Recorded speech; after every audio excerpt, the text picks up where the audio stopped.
shoot, yeah, shoot, yeah, shoot, yeah, shoot.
Life is happy but it's so insane.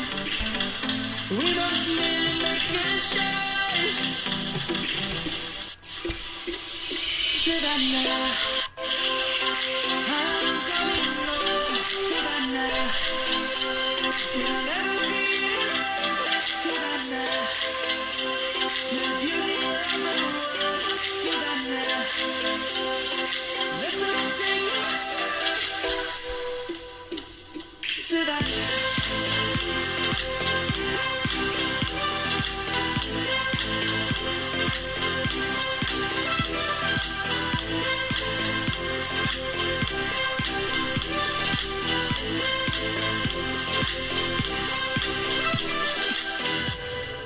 light's gonna come.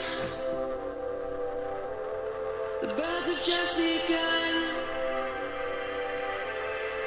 We will always take a stand for the people, for the land. Let's go back to when we were young. For the animals to stand. Let's go back to when trees were swung. Kids across the land. Savannah, I'm coming home. Savannah, we'll never be alone. Savannah, the beauty of the world. Savannah, let's all take it. Savannah, I'm coming home. Savannah, we'll never be alone. Savannah,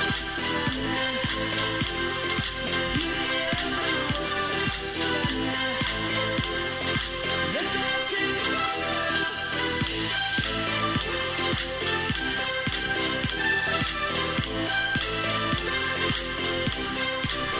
Savannah, let's all take it. Testing.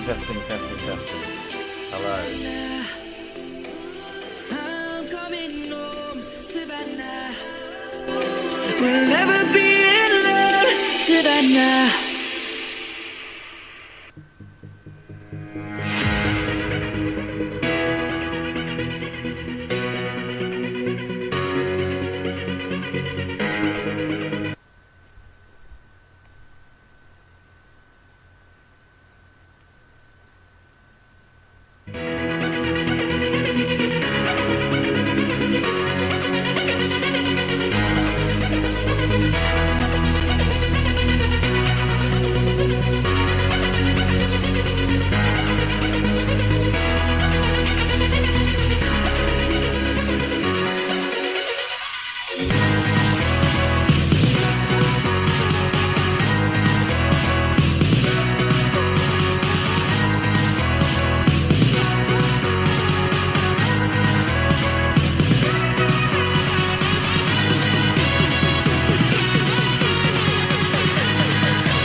Oh, why is there double?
My heart rages around like an ocean in my head, because there are so many things that I left unsaid.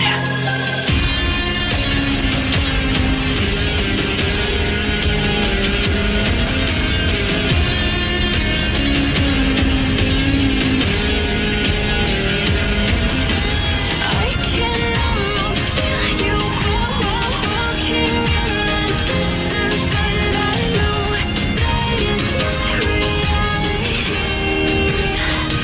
If you are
Empty hearts and neon lights, they're playing with my mind.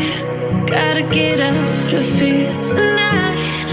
Oh, I wanna run off and fly. And I'll tell myself it's fine to be alone, just to find somewhere that finally feels like home. Oh, oh, oh. I hate all this overthinking. Oh, oh, oh, oh.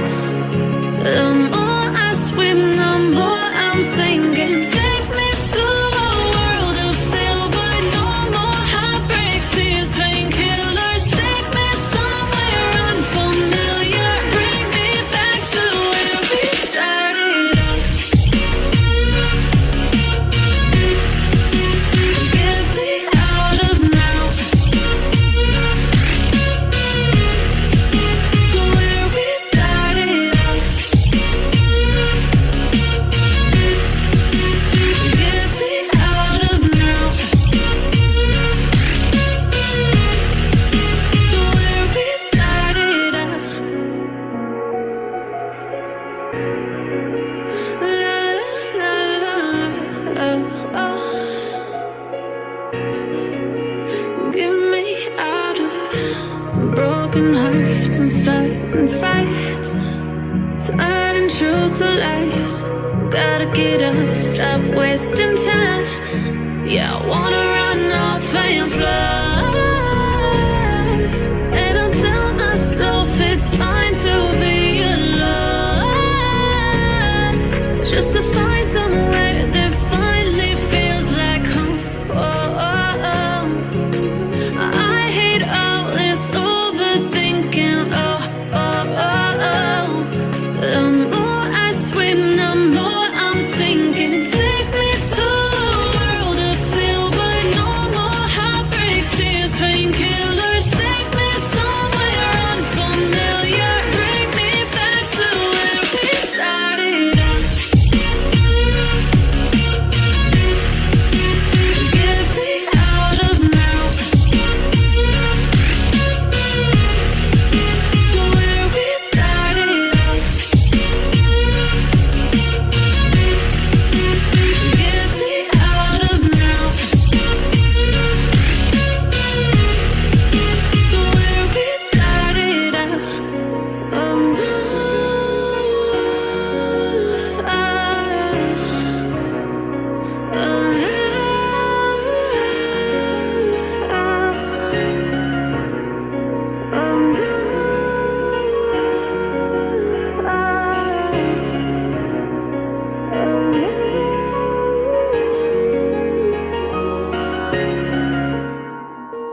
proud that the brothers on the rise now.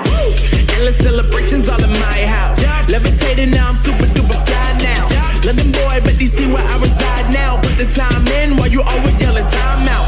And for quit it, cause I know I'm coming with it. You were sitting, you were wishing I was handling my business. Now I got the ball like Harry Potter playing Quidditch. And my business is humongous, you would think that happens in there. Damn man, I'm all that, yeah, I'm all that.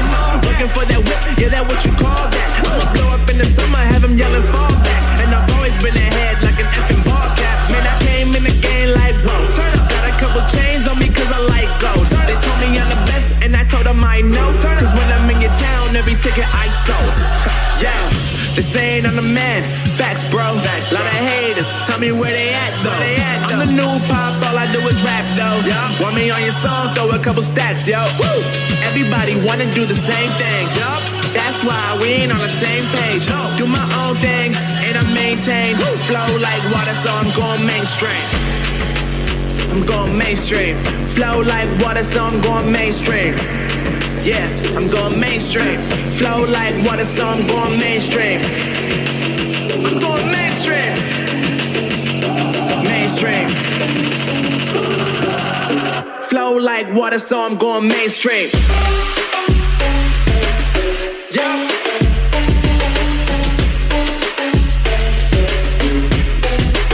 I'm going mainstream. Damn. Flow like water, so I'm going mainstream.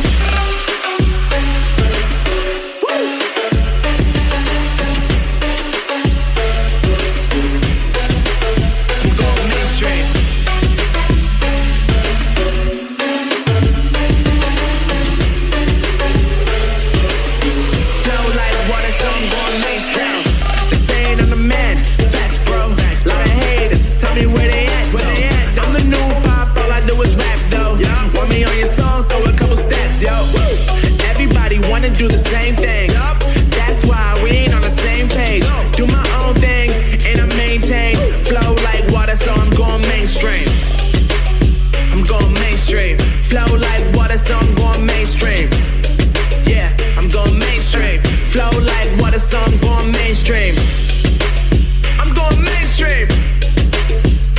Mainstream. Flow like water, so I'm going mainstream.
do I love the touch but never love the feeling?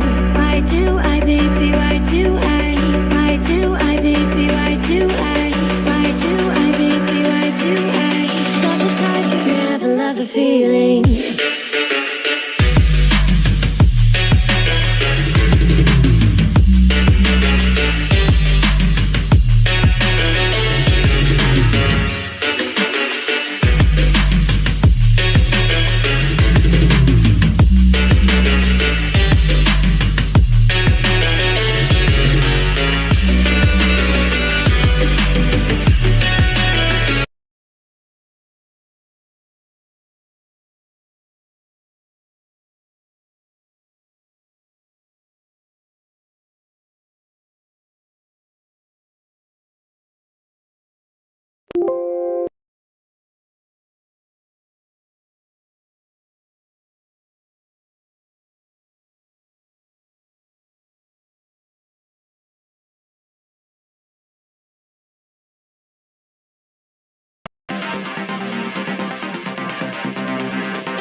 Welcome, ladies and gentlemen. Welcome back to the Motive Racing YouTube channel. We are here for our Sunday night special, the PlayStation 5 GT3 Championship for round 4 of our 8-round season here for season 3 on the PlayStation 5. And I'm delighted to say that we are at the home of motorsport, Silverstone Circuit, the home of the British Grand Prix, and the place where it all began in the F1, and the place where many different racing series call home. So I'm delighted to be here, here on the old, well, technically kind of like the original layout that we do now for the first year, because we're still incorporating the national pit straight.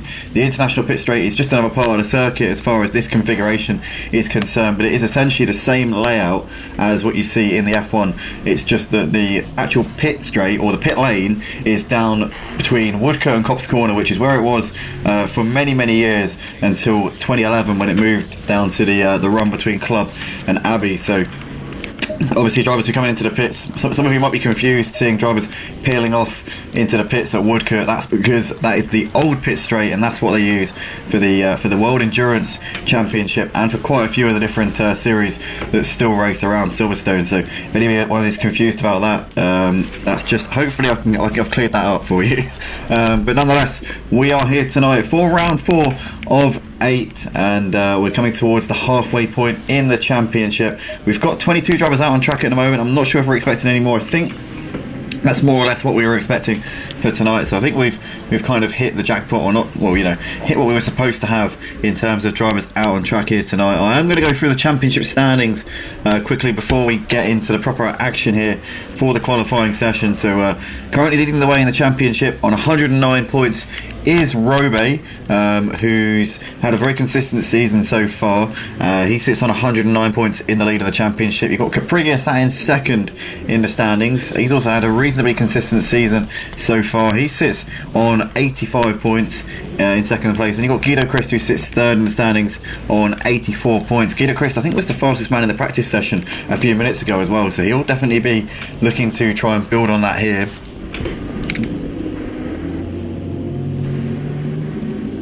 You've also got Andrew sat in fourth in the championship on 78 points, followed by Tumbaz, who sits in fifth on 73 points. Then you've got Henry in sixth.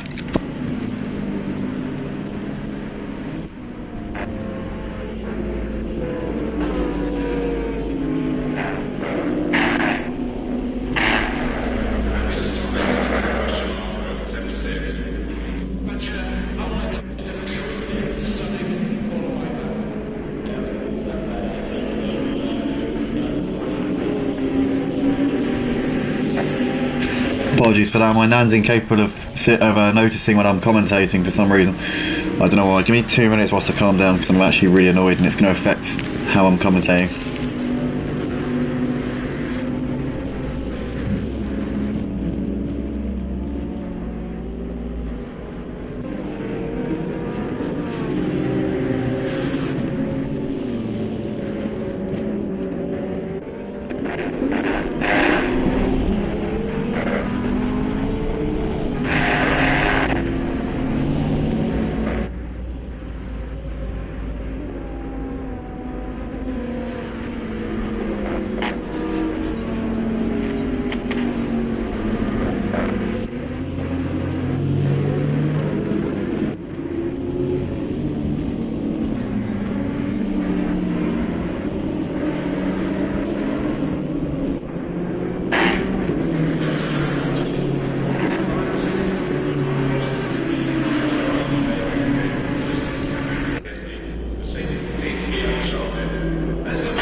Welcome back, everybody. Apologies for that little delay there, just getting on the mic. I just had a couple of things I needed to sort out there. But we are here for round 4 of the season here at Silverstone for the GT3 Championship on Assetto Corsa Competizione here at Motive. We have got 22 drivers in the server at the moment. We're hoping to have 23. We should be having Totally 0K jumping in before the end of this session. So fingers crossed we can see him get himself into the session. As I am just sending him the password now, but it takes me about, the problem is, like, I think to do something and then, you know, it just takes about 20 seconds for it to happen because, you know, I've got to wait for my computer to load and it's just very painful. But there we go. So Totally 0K's now had an invite to the server, so he should be able to get himself in. He's had the password to the server sent to him in a DM on Discord, so he definitely should be able to join now. So we've got Robe leading this qualifying session on a 1 minute 58.7. It's very close actually at the top of this leaderboard. It's 500ths of a second separating Robe and Andrew, so it's very, very tight indeed. You've got Kev Sim within 0.2 of a second of the provisional pole time right now, with a funny looking guy sat in 4th, just under 0.3 off for the fastest time. Caprigia in 5th, who's also 0.3 off. So it's really, really tight at the top of this leaderboard. You can see that only 0.3 of a second separating the top 5. Then a bit of a gap out to Kangi, who's almost tied with Guido Christ. Those two in 6th and 7th place is currently a little way off of the fastest time. You've got last week's race winner Henry, who's sat in 8th at the moment on this qualifying leaderboard, and then you've got Nathan J. Fletch in 9th, who's not too far from Henry. Day 666 having a very strong outing so far in the top 10. He's currently on just about in the 1 minute 59, so that's very solid. And in fact, he's just dipped a bit further into the 159s there. He's gone 8th place, although he's just got pushed down by Henry, who's gone into 8th, just up ahead of him. But those two both moving ahead of Nath now, who's down in P10. You've got Leximate in 11th, followed by a Coding Monkey, who sits in 12th place at the moment on this qualifying leaderboard. Luke Vanderstreets in 13th, ahead of Tumbaz, who sits in 14th place, followed by Sparky Franchise, who is in P15. Then you've got Exeron in 16th, ahead of GPL Racer in 17th spot. Spur Time running in 18th, with MCVDG running in 19th at the moment. China Ski 20th spot in this qualifying session, with Rusty Man 21st, and Diego currently rounding out the order in P22 as he just loses it there going on to the runoff.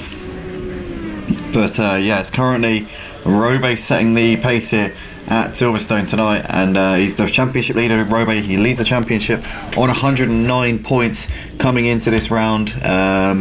I'm just buying time here whilst I get the rest of the standings up, because I do remember he's in the championship by 109 points, but I'm now waffling to try and buy time so I can get up the leaderboard, but it's not loading now, so I'm now giving up. I'm going to completely give up on that venture. So Robe is your leader in this qualifying session on a 1 minute 58.7. You got Andrew sat in 2nd. It's very close, as I said before. Can Andrew find that 10th of a second here at the end of this qualifying session?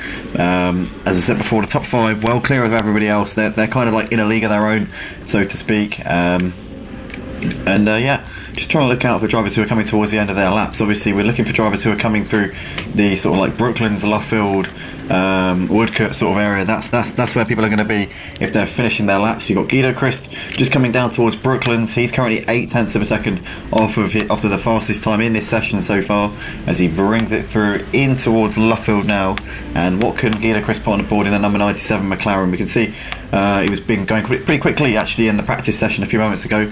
Can he recapture some of that form here in this qualifying session as he comes around Woodcote and over the line? Guido Christ goes into 6th place there, so he's now within 0.3 of the pole time. So now we've got 6 drivers within 3.5 of the provisional pole time at the moment. You've just got Kangi there, who's gone into 7th spot on this leaderboard. 2 drivers in the pits at the moment, that's Luke Vanderstreets and Sparky Franchise, so looks like they're done for the session. They're not going to be improving. Kev Sim has just improved, and he's gone pole position there by 0.06 of a second, so he's just squeezed ahead of Robe there by the slenderest of margins, but it doesn't matter how slender it is, P1's P1, and he currently is the man setting the pace. Robe is coming through the middle sector at the moment, so we'll be able to find out in a minute or so's time whether or not he's found enough time to improve on his P2, which he currently now holds after being beaten to that top spot by Kev Sim for the time being. But we've got Andrew just coming through Luffield now and out onto the final stretch of the lap. Here he comes through Woodcote. Let's see if Andrew can improve. He needs to find a 10th here to go on pole position. Stays in 3rd place for the time being though. A funny looking guy's just coming through Chapel Curve out onto the Hanger Straight. He's got a long way to go before the end of the lap that he's on. You've got Caprigia just coming around Club out onto the International Pit Straight. You've got Kev Sim just behind him on the track. So we'll be seeing those two coming around the final part of the lap at about the same time. So that's going to be interesting to see what they can get up to here on this leaderboard. As we can see that Totally Zero K has now got himself into the session, which is good to see. Big fan of our channel here is Totally Zero K, always chiming in the comments, as Kev Sim's just lost it there coming through Village, and that's going to put play to his chances of putting it on well, of improving on his lap time. So that's going to be that his highest position is going to be his highest. So obviously he's going to start P1 at the moment, but that could change if Andrew can find a bit of time here. So Kev Sim's not going to have a chance to defend that pole position. He's just got to hope that these guys here, Andrew, a funny looking guy, Guido Chris, can't improve at the end, as Guido Chris is coming into the pits. By the looks of it, goes steaming into the pits as well. That's not what we want to be seeing. But yeah, nonetheless, Guido Chris is now into the pits. Andrew's just coming through Abbey at the moment. You've got a funny looking guy who's just coming through down the Wellington Straight here. So can a funny looking guy find a bit of time here in the final few corners of this lap? He's currently P4, 3.5 tenths off of the pole time. What sort of lap is he on? You imagine he's probably on a good one, because otherwise he would have probably bailed out by this point. Into Luffield he goes, and a funny looking guy here gets onto the power around now, and he gets a little bit of an oversteer there as he gets onto the throttle, but he's given up, he's in the pits. So that's him done. Andrew stopped it as well, so Andrew and a funny looking guy both done for qualifying. Kangi and Henry both in the pits, even though it's not showing up on the screen. Tumbaz is still out there on the track, and so is China Ski. So China Ski is just coming through out of Luffield now and up towards the line. Can China Ski find a bit of time here and get himself up the order? As he comes out of Woodcote now, China Ski moves up by 1 place ahead of Diego. So a solid effort there from him, as we can see Tumbaz coming through Brooklands into Luffield for the final time in this Tier 2 qualifying session here. And can Tumbaz be the man to get himself maybe up the order a little bit? He's got to find a few hundredths of a second to get himself ahead of spur time. He's only 3 tenths off of P12, so let's see what Tumbaz can do as he comes over the line, and he stays in P16, so no improvement there from him. So it is going to be Kev Sim lining up on pole position for round 4 of the Tier 2 GT3s here at Motive on ACC, only by 600ths of a second ahead of the championship leader Robe. So it is very, very tight here at the top of this leaderboard. You've got Andrew sat in 3rd in this session, with a funny looking guy in P4. Caprigia and Guido Chris completing the top 6, and those guys separated by 4 tenths of a second, so it's a very close qualifying session indeed from these guys. You've got Kangi in 7th, with Henry in 8th, followed by Day666 in 9th, Nath J Fletch in P10. 1.2 seconds covers the top 10, so it's a close session indeed between everybody really. Leximate P11 ahead of Cody Monkey in 12th, followed by Luke van der Streets in 13th place, MCVDG in 14th, Spur Time 15th, with Tumbaz in P16, GPL Racer will start 17th, Sparky Franchise 18th, Extra 19th, China Ski 20th, Diego 21st, with Rusty Man 22nd, and Totally Zero K in 23rd place here. So 23 drivers turning up for the Tier 2s this week. Not a bad turnout, not bad at all. The best turnout we had for Tier 2 was in the opening round of the season at Monza, where we had 26 drivers turn up, but I think this is the second best turnout we've had for Tier 2, or maybe Zolder might have been a bit better, I can't remember. I think Zolder might have been 24 actually, so, but it's better than last week. Obviously last week we only had 21 drivers turn out for Tier 2, so a couple more than last week, which is good. So we've kind of recovered a little bit of the turnouts here for this second tier of the GT3 Championship here at Motive. Obviously this round 4 of the season, I said before, the championship leader is Robe coming into this one. Let me see if the leaderboard has loaded. It has. So Robe leads the championship on 109 points. Then you've got Capriga, who sits in second in the standings on 85 points, followed by Guido Christ, who sits in third on 84 points. So only 1 point separating the second and third in the championship. You've got Andrew in fourth in the standings on 78 points. He's actually 5 points clear of Tumbaz, who sits in fifth in the standings. Tombaz is on 73 points, so you got Henry also tied with Tombaz on 73 points. He is 6th in the championship. Obviously Henry won last week's race at Kota, so he'll be looking to try and build on that and keep himself in those promotion spots. Top 6 in this tier 2 championship get promoted to tier 1, so that's a extra incentive to make sure you're in those spots. Kevsim in 7th in the standings, and he is on 67 points. He's 2 clear of Kangi, who sits on 65 in 8th place in the standings. And then you've got Exeron in 9th in the standings on 63 points, and completing the top 10 in the standings is Aleximate, who sits on 59 points. But yeah, that is the top 10 for the tier 2 here so far this season. So round 4 of 8 tonight at Silverstone, and here we go. We're getting ready to go for the little formation, which is going to come around Woodcote. So it's not a very long formation at all. It's literally a few hundred meters, and then we'll get officially underway here for this race. As here we come up towards the line here, we're about to go racing. Obviously it's the second control line that we'll actually go green at, not the first one. Here we go, we're green. We are racing now down towards Cops Corner for the first time. And who's got the better start? Looks like Kevsim has held the inside there ahead of Robe. A funny looking guy has managed to get into 3rd place ahead of Andrew. So, oh, and there's contact between the two of them. Oh, guys. A funny looking guy and Andrew there, both going off onto the grass. So it's Kevsim ahead of Robe, and Andrew's dropped well down the order. So the funny looking guy, you got Caprigi there. Guido Chris has slotted in front of Kangi, as Henry seems to have got ahead of Guido Christ actually as well. So there's been a couple of position changes here, but we're coming down the hangar straight for the first time down towards Stowe Corner, and it's Kevsim who has a slender lead right now over Robo. You've got Caprigia in 3rd ahead of Henry, followed by Guido Christ, and Kangi's dropped behind Nath J Fletcher. It's not been the first few corners for Kangi at all, as looking in the foreground here, you've got Guido Christ, you've got Nath trying to defend here from Kangi in towards the Vale chicane, as in the background you've got a Coding Monkey going a bit wide there, but keeping ahead of Leximate for the time being. MCVDG running ahead of a funny looking guy who's dropped down to 12th place after that collision with Andrew through the first part of the lap, obviously into Maggots. Spur Time running behind Luke van der Street. You've got Tumbaz there in the background ahead of Exeron, followed by Diego. Then you've got Totally 0K up into 18th place from the back, so a good start from him. As we've got a move here being shaped up, Rusty Man is on the inside of Chinaski in 20th place. Then you've got Chinaski, Sparky Franchise, and Andrew's running at the back. Although saying that, he has actually got ahead of Sparky Franchise now. So Andrew trying to make positions up after pretty much a nightmare of a start to this race. He's already got ahead of Sparky, and he's now on the back of Chinaski. So he's trying to make gains here and trying to gain a little bit of composure, I'm sure, in this race after a nightmare of a start. But Kevsim leads the race ahead of Robe, 4/10 of a second separating these two.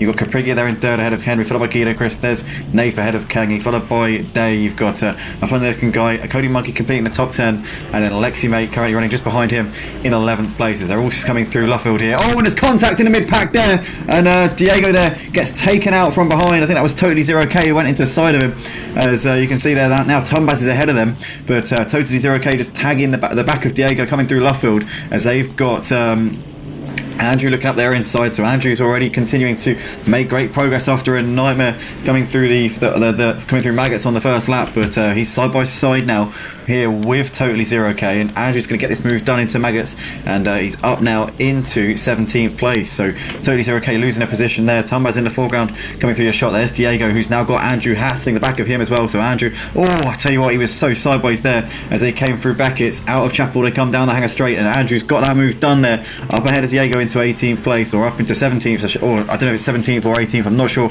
17th it is, as the timing board updates itself. So Andrew there has made a few places up here, but Kevsim currently leading the way. Robe in 2nd, Caprigia 3rd, who's done the fastest lap so far, as you've got Guido Christ just ahead of Nath J Fletch there, coming out of Club Corner out onto the international pit straight. Kangi there in the background, as you've got somebody there who's defending quite wildly there, coming down the start-finish straight. That's Luke van der Streets, who's got Exeron on the back of him.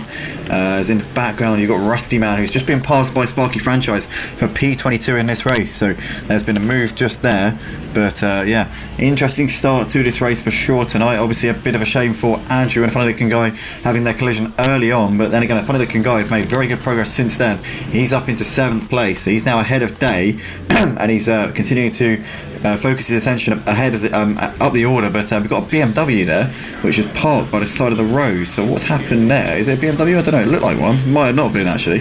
No, it's a Bentley, sorry, should I say. It's a Bentley, which is stopped by the side of the track, and I don't know really what's going on there.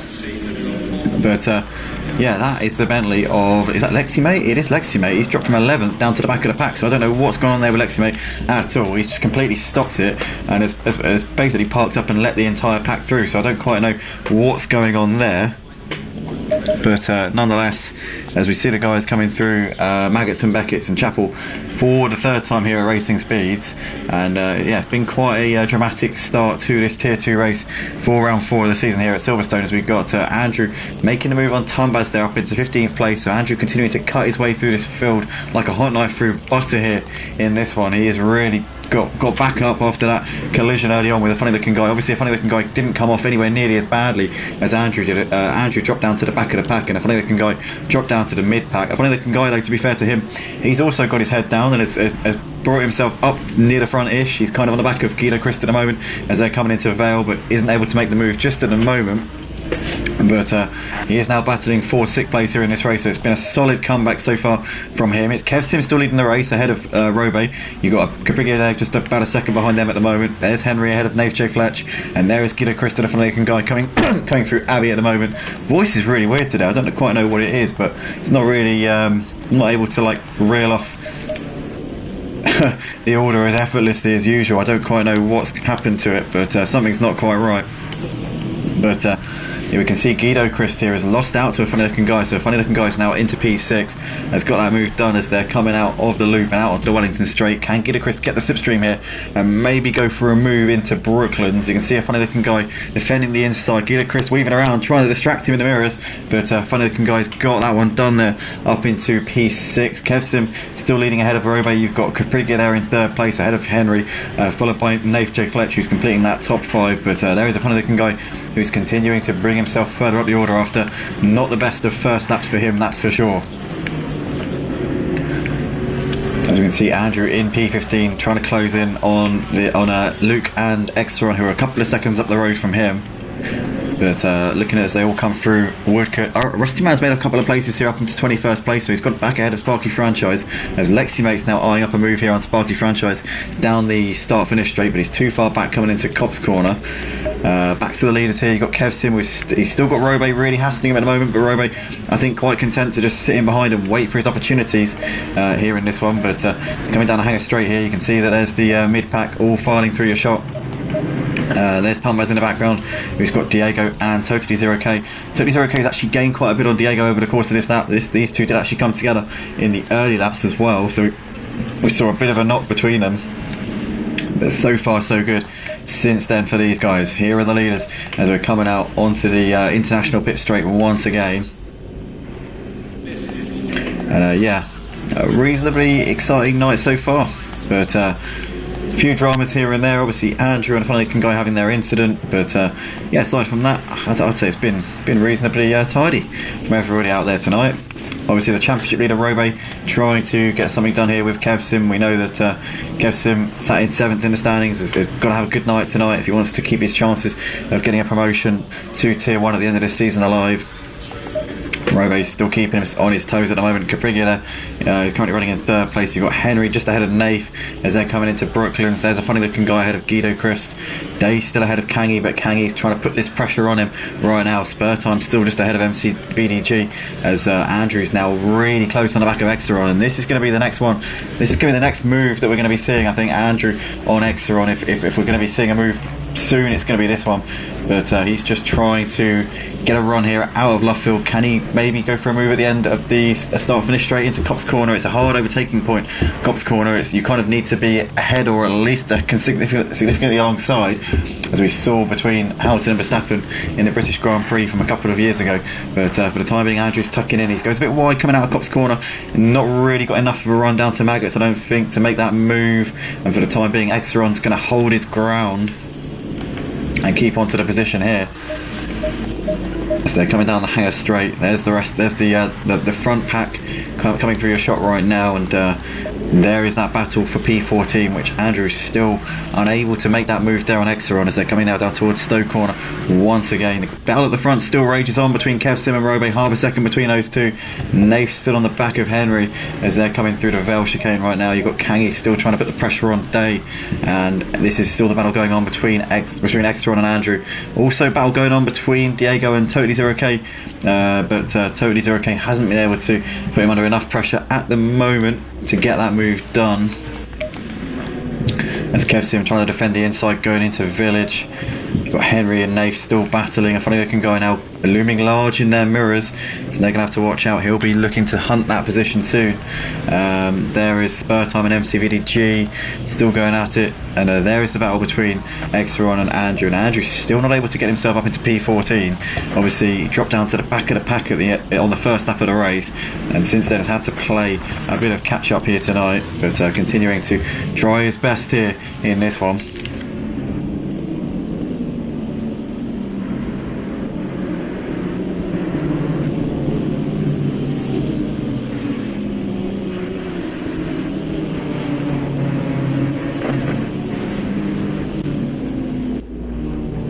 Apologies for that, guys. Just had to quickly take a breather, but not a breather, but I just had to quickly check something.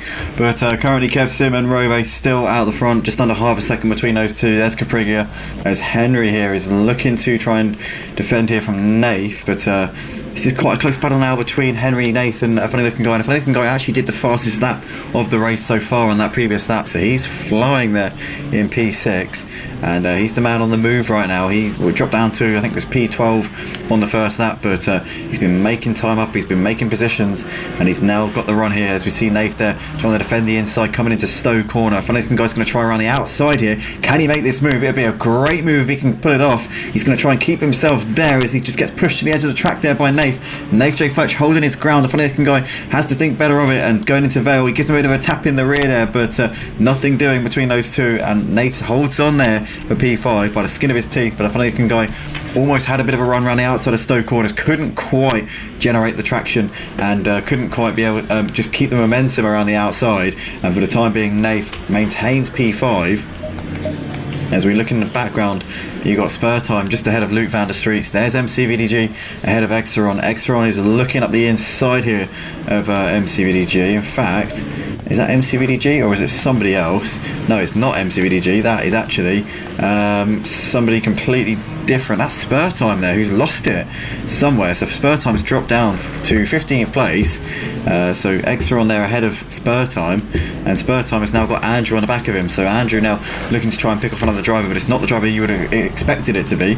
It's actually Spur Time. So yeah, something's happened to him. Obviously didn't really see what was going on there, but Andrew looking to the inside into Brooklands. Can he make this move? Spur Time's holding it around the outside for the time being. It's going to keep onto that position as we come into Luffield, and yeah, Spur Time's managed to stop the rot a little bit there as Andrew rides over the grass a little bit. That's not what he'll want to be doing at this point if he wants to continue to build on what wasn't a great start for him, but has been a solid comeback so far.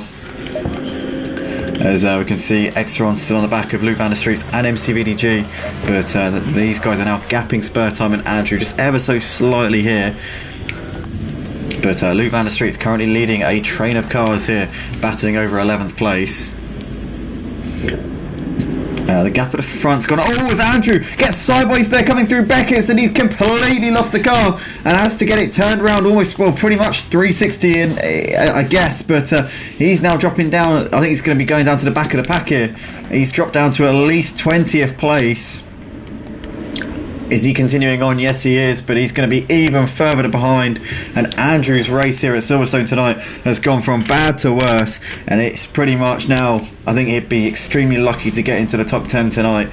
We've got over 45 minutes of this race still to go, so that's probably going to be around 20 odd laps, 25 laps, something like that. It's something in that ballpark, but I can't see him getting much from this race, and it just seems like it's all going wrong wrong for him so far. But we're currently going back to the battle here for 4th place, because Henry's just ahead of Nath J. Fletch as they're coming out onto the Wellington straight. The gap at the front between Kev Sim and Robe just over a second, so Kev seems to have control of this race so far. Robe just doesn't seem to be quite on his pace at the moment. Nath still hassling the back of Henry, and the funny looking guy has actually just dropped off of these guys ever so slightly. I mean, he's still with them, you know. It's not like he's not on their pace, but he's not on the rear bumper of Nath like he was a couple of the laps ago. But then again, maybe he's just backing out of that turbulent era a little bit, trying to have a bit of a breather and just maybe think about his next move at this point. Maybe he doesn't want to get too close to these guys whilst they're battling, because that could be absolutely chaos there for him. Might not end well in his sort of quest to maybe get on the podium here in this race. But these three currently separated by not much at all. The gap at the front between Kevin and Robe is staying the same. It's just over a second between those two, so these two lapping quite closely within each other at this point. Caprigia running in 3rd place all by himself. He's clear of this battle for 4th place between Henry, Nath and a funny looking guy. You've got Guido Christ running also quite lonesomely there in 7th place, as we can see there. Oh, funny looking guy goes wide coming through Stowe. That's lost a bit of time here to Henry and Nath, and these two now just able to just stretch their legs a little bit and skip away from a funny looking guy. Kev Sim still out in front, still doing the business here. He's got just over a second right now ahead of Robe as they're coming into Abbey here once again. But the battle was for 4th place still rages on between Henry, Nath and a funny looking guy. Cody Monkey is arriving on the back of Day. Day's now behind Kangi, so Day's lost out to Kangi, and Cody Monkey now looking to try and relieve Day of another position here. We've got Exeron, who's still on the back of MCVDGE. You've got Luke van der Streets currently now down in P13. He was in 11th a few laps ago. Spur time dropping off of him. He's got Tumbas for company now as spur time. You've got Totally 0K, who's now 3 seconds clear of Diego, so Diego's now got to watch out because Lexi Mate is on the back of him, and these guys have got a bit of a gap back to China Ski, who's running in 19th place. Highgrade said they're waiting for the tier 1 server. Apologies guys, I need to do that right now, so bear with and I will get that done at this particular moment. But oh, it's Lexi Mate. It's at a moment. No, hasn't he? No, he's done the move. Lexi Mate's got ahead of Diego there up into 17th place, so that's job done there for him. Good move there from Lexi Mate up into 17th place.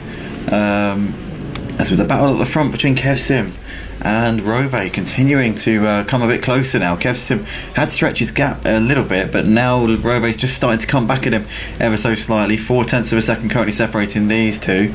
Nath is still in a sandwich here between Henry and the funny looking guys. These three continue to battle it out. Guys, I am on it right now with the tier 1 server. I'm literally just sat here waiting for my computer to load up my G Portal pages, and then as soon as that's done, the tier 1 server will be live with a 50-minute practice session. As a funny looking guy's got to run here, looking at to the inside. Oh, and that's a rash move, and luckily he comes off worse in that one. But funny looking guy's going to lose out here to Guido Chris. Oh, and he's snapped it as well onto the power. Kangi makes his way through, and a funny looking guy there is going to drop down the order here. He's dropped behind a Coding Monkey. Day 666 also comes through. Where's Exeron? Exeron's coming up on the scene. Has a funny looking guy got it going again? Yes, he has. So a funny looking guy loses 4 places there, trying to gain 1, and that's gone absolutely a disastrous little moment there for him, and just went a little bit too aggressive there. I said it straight away, called it off the bat. That was a bit of a rash move there from him, a little bit reckless, quite ill-judged, but nonetheless he's only in P10, so it's not gone the worst it could have possibly gone there for him. And still a long way to go in this race, so obviously the pit stop's still to go. We don't know what strategies people are on in terms of their half tanking or full tanking, or if they intend to change tyres. So you know, these are all it will all kind of come out in the wash what these guys are doing in terms of their strategy. We've just got to wait and see. But at this point, a funny looking guy down in P10, so he's got work to do here in this race. But I'm going to go back up to the battle for the lead here, because we've currently got Kev Sim and Robe still very close, 0.6 of a second apart, as they're coming into Cops Corner for the 10th time here in this race. You've got Caprigia there keeping them on the same page. He's only 3 seconds behind, so if these two battle, it could bring him into the battle as well. Henry, last week's race winner at Kota, running in 4th place right now. He's a second clear of Nath, so he's managed to pull out a gap a little bit over the course of the last couple of laps. You've got Guido Chris there running in 6th ahead of Kangi. And there's a Coding Monkey running in 8th place right now. He's a couple of seconds clear of Day, who's got a second further back to a funny looking guy. And then they're 5 seconds clear of this battle here between Exeron and Luke van der Streets, who's got a run here, looking to the outside through Maggots and Beckett's. And Luke van der Streets gets that move done up into 11th place. Spur time there, a couple of seconds behind them, ahead of Tumbas, followed by MCVDG. As I'm looking at the timing screen, it looks like Capriccia's had a moment here. He's dropped from 3rd down to 7th place. So Capriccia there's dropped it somewhere. He has got damage as well on the front end of the car, so has he had a trip into the barriers? I can't imagine he would have picked that up off of a blade of grass, so I imagine he has had some kind of moment there into the wall, which is definitely going to be costing him front end grip at this point. If he gets it fixed, it will cost him more time in the pit box, but the question is, does he gain more time in the by getting it fixed out on track than he would have lose in the pits? Or, what does he do? That's the question. As Henry has also had a moment here. What's happened to Henry? Henry, I think, might have had a spin, because he's now down in, well, he says on the timing screen he's in 3rd place. That's actually a lie. He's not in 3rd place. He is in about 6th, I think, 6th or 7th. Nath now sits in 3rd, so that moves Nath up a position. Guido Chris is now into 4th, Kangi in 5th, Capriccia now back ahead of Henry again. So Capriccia and Henry on the same lap, both dropping it. So the 3rd spot at the moment seems like a bit of a poison chalice. Nath, if I were you, I would slow down a bit and let Guido Chris take it. Nobody's going to want to occupy 3rd spot, because twice in the space of a lap the driver in 3rd place has dropped it, and Capriccia and Henry now down running in 6th and 7th places. So that's not gone to plan for either of those two. As we look at the battle for the lead, still going on between Kev Sim and Robe. 7/10 of a second separating those two. Nath now running in 3rd place ahead of Guido Christ, who sits in 4th. You've got Kangi there in 5th ahead of Capriccia in P6. There's Henry running ahead of a Coding Monkey. There's a funny looking guy running in 9th place ahead of Day, who's currently completing the top 10. And then you've got a bit of a gap back to Luke van der Streets, who's in 11th. There's Exeron in 12th, followed by Spur Time in P13, followed by Tumbas 14th. There's Totally 0K, who's running in 15th place. MCVDG ahead of Lexi Mate, who's coming into Cops Corner there in P17. A bit of a gap back to Diego, who's running in 18th place right now, so he's not had the best couple of laps, it must be said. GPL still going in P19. He's a second clear of China Ski and Rusty Man. I'll tell you what, this is an interesting little battle here between these guys. They're well clear of Sparky Franchise, who's not had the night so far at all. But Rusty Man trying to get underneath China Ski here as they're looking into Maggots and Beckett's now. He's not got quite enough of that Ferrari alongside the McLaren to make the move coming through that part of the track. Did he give him a bit of a tap in the rear there? It looked like he might have done, but Rusty Man's now got the inside for Beckett's, and that is job done there for Rusty Man up into P20. Good driving there from those two, and Rusty Man there making up a place. And now can he focus on GPL, who is currently a couple of seconds up the road, just over a second ahead of him at this point. But nonetheless, we're going to go back to the battle for the lead here between Kev Sim and Robe, as these guys are now coming down the Wellington straight here on lap 11. We've got Cameron Christie there saying Robe the GOAT. Obviously in regards to our championship leader right now, who's in 2nd place, trying to pressure Kev into a mistake, but so far Kev's given him nothing to go on whatsoever. Guido Christie's trying to defend the inside line here from Kangi coming into Brooklands, as Kangi's looking around the outside, and Guido Christie holds the inside there through Brooklands, and he now has the inside for Luffield as well. So Guido Christie doing a good job keeping ahead of Kangi. Capriccia there riding in 6th place, obviously was in 3rd for quite a long time in this race, but he's now down in 6th, and he's coming into the pits here at the end of lap 11 as well. So he's obviously making a, I can't imagine he's running a half tank. If he's going to be coming in this early, you would imagine he's probably full tanked it. He's probably also coming in to get that damage fixed on the front end of the car, you would imagine, because that's definitely crabbing a little bit at this point. So Capriccia nonetheless into the pits here at the end of lap 11. Coding Monkey is on the back of Henry as these guys are coming around through Maggots, Beckett's and Chapel. You've got a funny looking guy who's coming in here also with big damage on the front of that BMW. So we obviously saw a funny looking guy dropping down from 6th to 10th early on, and losing a few places, losing a bit of time as well, but he's obviously sustained some more damage there on that BMW, and he's in the pits here at the end of lap 11, so that's not gone well at all. So Capriccia and a funny looking guy both in for early pit stops, it must be said. You know, it's quite an early point to be coming in, but yeah, we've got Raki there in the comments saying hope you had a good race, mate, to Glenn. Well, hope you have a good race. Good evening all, he also says. Hello mate, good to see you as always. We got Pithers in the comments with the eyes, saying basically trying to say I'm watching and welcome along. First time I've ever seen you tonight, Pithers, but welcome to the Motive Racing channel. I hope you're enjoying what you see out on track. If you do enjoy, please do subscribe and like the video. And also, if you want to join, then go to www.motiveracing.com. But we've got Kangi on the back of Guido Christ. We've got the battle for the lead still going on between Kev and Robe. We've got Tumbaz on the back of Day. In fact, they're side by side actually as we flick to them. Day trying to squeeze Tumbaz as they're coming through in towards Village Corner. There is Totally Zero K making two moves in one corner, and Totally Zero K, the newbie to the league, has absolutely done them there. Through entry and into the loop we go, and Totally Zero K, what a move there, up into 11th place. They were fighting each other and he just said, I'll pick up the scraps, guys, I will go and take those 2 places, and up into 11th place he goes. Day trying to come back at him, coming down towards Brooklands, but that is job done there for Totally Zero K. Up into 11th place as Tumbas looking to the inside, trying to defend here from MCVDG. But a great move there from Totally Zero K, who's been chiming in on our comments section for the last few weeks, has been a massive fan, a great supporter in our on the YouTube channel here, and he gains 2 places in the space of a couple of 100 meters there, and he is up into P11 as I said before. But we see a driver coming into the pits there at the end of lap 12. That's Day 666 who's coming in to make his pit stop relatively early, because we're not actually near the halfway point yet. We're still 5 minutes away from the halfway point, so I don't think he's half tanking it tonight, probably running a full tank from the start of this race. We got Pithers there saying to Raki, I'm all good, buddy, how are you doing? And Dimenta also saying hi everyone, welcome along Dimenta, welcome to the stream again. Dimenta always comments, he used to race with us on the PS4. Dimenta, if you've got PS5, definitely come and race with us. You're more than welcome to jump into the GT3s here on a Sunday night and show us what you're all about. Also, I still need to get the sign-ups up for Porsche Super Cup.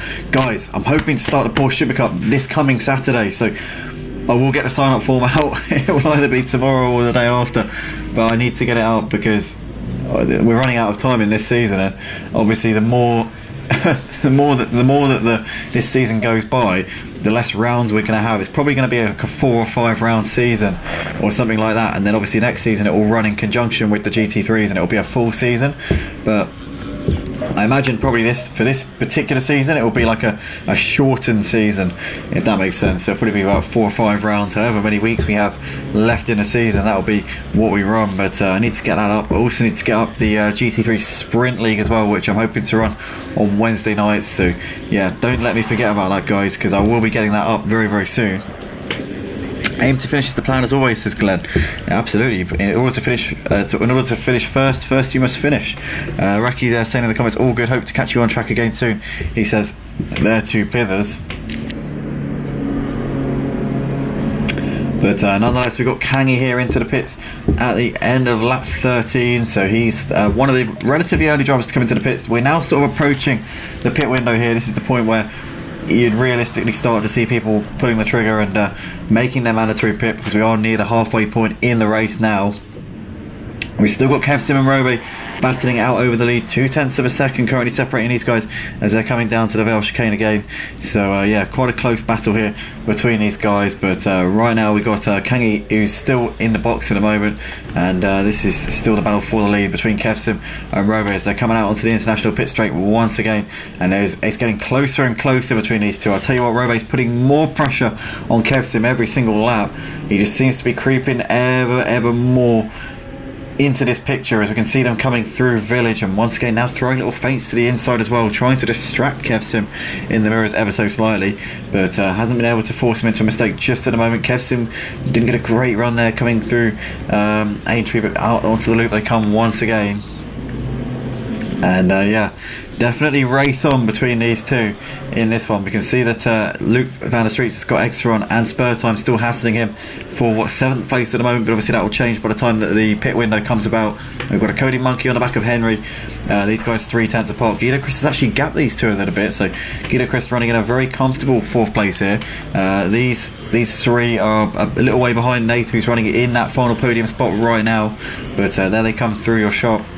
As there is Luke van der Streets a long way behind there in 7th place. Spur time still within a second of Extron right now. You've got Leximate, who's on the back of MCVDG, as they battered it out over 11th place here in this race. But Kev Sim's still out the front and still doing what he has to do. Half a second between Kev Sim and Robe, as Nath is in the pits here at the end of lap 14. So almost the halfway point. I imagine the next lap is where we're going to be seeing most of the drivers coming in to make their mandatory pit stop. Luke Van der Street is coming in this time around. Exteron staying out, so is Spur Time, which is surprising. I thought that we'd seen a lot of people trying to get the undercut on drivers who they're battling with, but it doesn't seem to be as much of that as I would have thought. But Spur Time's still on the back of Exteron as they're coming out of Cops Corner and down towards Maggots and Beckett's again. Spur Time's got almost alongside Exteron, but not quite as they come into Maggots.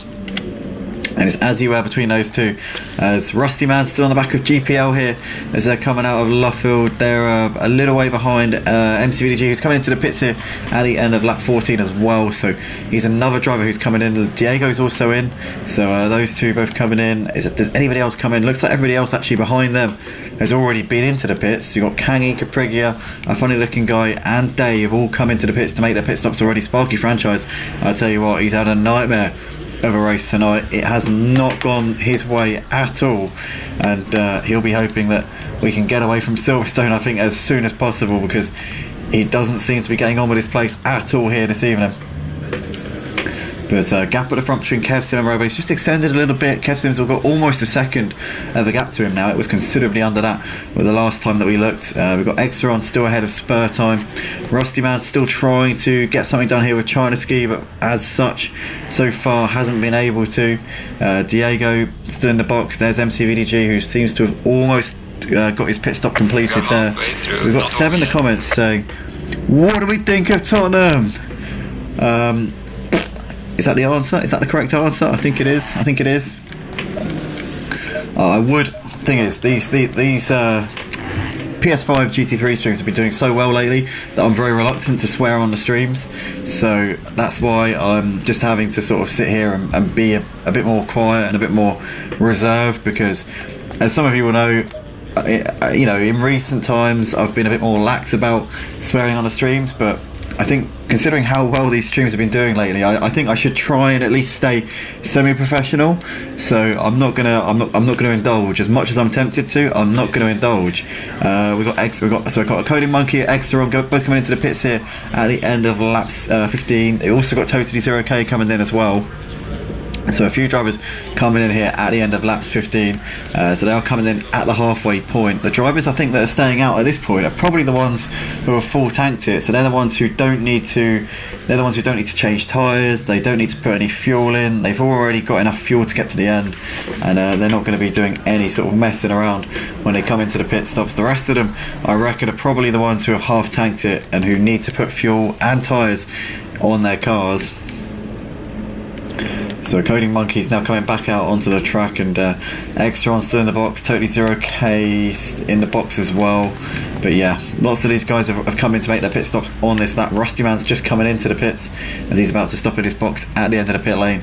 But yeah, in terms of the battle for the lead, Kev Sim still out in front, leading Robe by just under a second. You've got Henry on the back of Guido Christ here, just over a second separating those two. So Henry's got some reasonable work done in the last few laps. He's started to close up a little bit onto the back of Guido Christ, who still occupies that final podium place at the moment, but obviously Nath will come out ahead of him once all is said and done. Nath is actually making a move here on Kangi, actually. So Kangi's jumped Nath in the pit stops.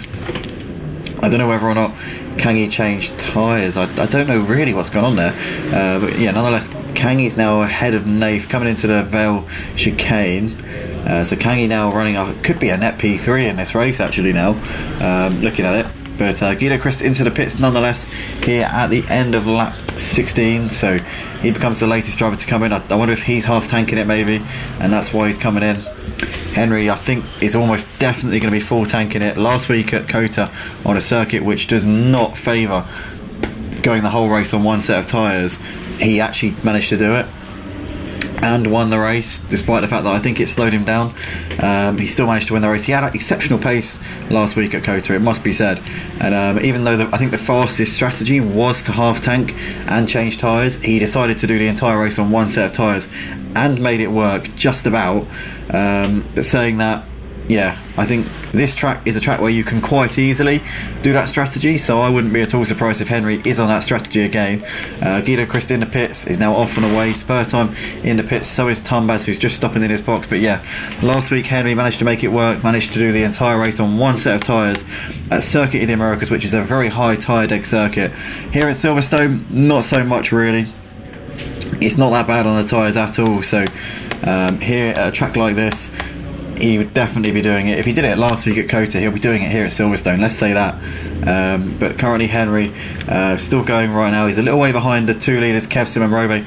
It's just over a second now separating those two, so Kev Sim's just extended his gap a little bit over the last couple of laps. We've got Dat Bags in the comments saying Kangi did change tyres, came out of the pits just in front of Kangi. Right, so in that case, Kangi and Nath had actually come out in the same order before, but Kangi's now overtaken Nath on the track, so these two both running on fresh tyres. But yeah, Kangi's made the move on Nath since they came out of the pits, basically, is what Datbags is saying there. But we've got a funny looking guy doing the fastest laps of the race right now in P14. He's probably got fresh tyres on, probably running, well, everyone's going to be running lighter fuel at this point, but he's on the back of Totally 0K actually, so he's already got ahead of Exeron. A funny looking guy on a bit of a charge here, so it'll be interesting to see where he can get himself to at the end of this race.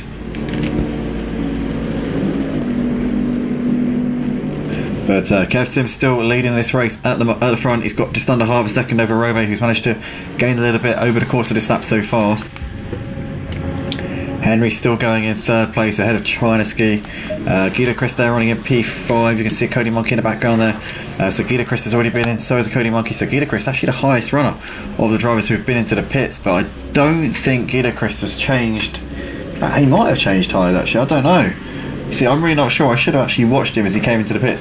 Next driver that comes in, I'm going to watch them, so we can kind of get an idea of who's changed tyres and who hasn't. But I'm almost certain that Coding Monkey hasn't changed tyres. So actually, looking at it, I think it's quite easy to deduce that Guido Christ, I think, has changed tyres. I don't think a Coding Monkey has. So Kangi and Nath have definitely changed tyres. We know that for sure.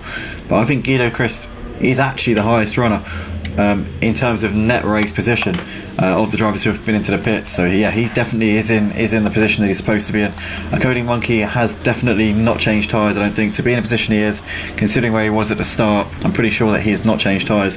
He's got a Kangi on the back of him as they're coming out onto the hanger straight out of Chapel Curve. So Kangi's going to probably make this move down the hanger straight into Stowe Corner. He's got a great run here as Kangi side by side, and he has the inside line for Stowe, and Kangi gets that job done as the Coding Monkey gets a little bit sideways there coming through Stowe. That will invite Nath through, and Nath's going to get this move done, is he? Or maybe not, because the Coding Monkey will have the inside for Vale.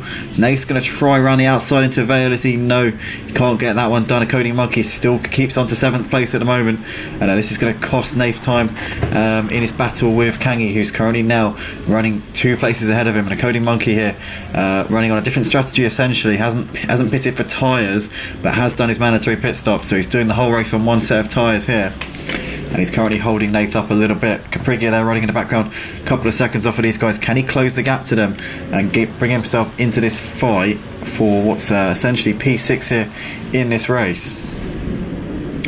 As MCVDG into the pits for an impromptu pit stop, and that is why, because that is a battered and bruised BMW, which is not going to be going around at a very quick pace right now, so that's not really gone very well. Obviously he's had an incident since his mandatory pit stop, which means that he has to make 2 stops in this race, which is very, very destabilising, seeing as a pit stop costs you quite a bit of time here on ACC. So that's yeah, just not what he would have needed at all. But Henry nonetheless is just lapped Rusty Man, so that's Rusty Man in the background there going wide out of club onto the international pit straight. You've got China Ski coming into the pits here at the end of lap 18, so he's making his pit stop, and let's see how long his stop is so we can get an idea of whether or not he's changing tyres or whatever. China Ski was running in about P20 actually before he came in, so obviously it shows that the field is actually quite close, because the fact that he's able to get into 4th place and everybody's made their mandatory pit stops, you know, shows that there isn't really much separating the entire field. Chinaski's now off and away, and he's going to rejoin the track here. Now, where is he going to come out in relation to the rest of them? That's Luke Van der Streets. Oh, as a funny looking guy spins around as he was trying to make the move there on Tony 0K. And a funny looking guy facing the wrong way here, coming through Maggers. And he's going to have to pretty much go to a standstill there as the Exeron's got ahead of him. Leximate as well. In fact, no, hold on. No, sorry. He's behind Exeron. He's behind Exeron. But so he's come out there behind Totally 0K and China Ski. In fact, no, China Ski's behind him. So a funny looking guy there dropping down to 13th place with that little spin I was saying there. China Ski's now in 14th place, so he's gained a load of places here by not changing tyres. Obviously, we saw him, he was on and off the jacks very quickly there. So China Ski there was pretty much off and away straight away. But will probably lose quite a bit of pace here in the final sort of third of this race. So the drivers who pitted for tyres behind him will definitely be gaining on him at the end of this race. So it'll be interesting to see where China Ski can come out in all of this, with obviously not changing tyres here in this race. That could be an exciting revelation to see how that pans out. But right now, Kev Sim and Robe, your two leaders here, still separated by 0.2 of a second. Both of these two have definitely full tanked it. So is Henry, running in third place, who's 20 seconds behind them on the road. So these two dominant performers tonight here at Silverstone. They've had the race to themselves. They're also running on the slower strategy for the first stint at least. So they've really bossed it here tonight at Silverstone, and they are currently tied at the hip still as they're coming into Brooklands. Robe's been quite content actually to sit behind him for the duration of this race so far. Hasn't really been too tempted to throw any rash manoeuvres or reckless little send-its.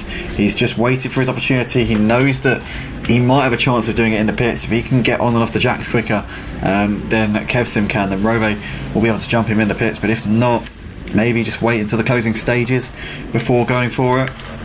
I don't know what's going through Robe's head at the moment, but he's being very patient tonight, that is for sure. We've got a Coding Monkey here running just out of Nath J. Fletcher's. They're coming into a Vale chicane here for the 21st time in this race. We've also got a battle going on between Exeron and Totally 0K. They've got 6/10 currently separating those two. Totally 0K trying to put that pressure on him there. As we can see, GPL also running just ahead of Day here as these guys are coming out of Woodcote out onto the start-finish straight again. So those two both keeping each other on their toes. But this is a battle for the lead between Kev Sim and Robe as they're coming up on some traffic here. I think that's China Ski in the foreground there, just going for a shot. And then just ahead of China Ski is a funny looking guy. I mean, who would have predicted that this man would be a lap down in this race? Nearly a lap down. Obviously, when you consider the fact that Kev Sim and Robe have still got a pit, it's not really the situation that it looks like. So I guess you can't really say that he's a lap down, because he definitely isn't. He won't be a lap down by the time he gets to the end of this race, that is for sure, unless he has a complete capitulation. But nonetheless, not the race that I think he had expected to have at the start of tonight. My point being, he would never have dreamed that he would be a couple of corners away from being lapped down at any point during the race.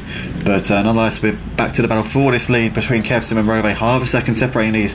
Now, can this traffic play a factor here for Robe and maybe give him a chance to nab this P1 here, as we see a back marker going ever so wide there, coming out onto the Wellington straight. That was actually China Ski there, who was very, very out of shape. Leximate's now been lapped as well. These guys have just got ahead of Leximate. Leximate getting ahead of China Ski into 14th place. But these two leaders still going at it here for obviously P1 in this race, as Robe looks to be pulling the trigger this time around. So end of lap 21, Robe is in. So big news here. Battle for the lead takes a bit of a sabbatical here, because Robe's into the pits. Now, when does Kev Sim follow suit? Is he going to come in straight away, or is he going to long it out and try and extend his gap, or does he try and cover him off? Because Robe's been on the back of him, but we haven't really seen if Robe's got a little bit more pace than Kev Sim, because at points, I mean, Kev Sim's extended the gap to about a second, and then then Robe will claw it back down and will get well within him again. So it's difficult to really know who's got the pace over who, but this will be the first time we've seen Robe in clear air during this race. So I wonder if that might give him a bit of a resurgence and possible opportunity here to execute the undercut. Does Kev Sim now cover this off, as he's now halfway around the lap here on lap 22 of the race?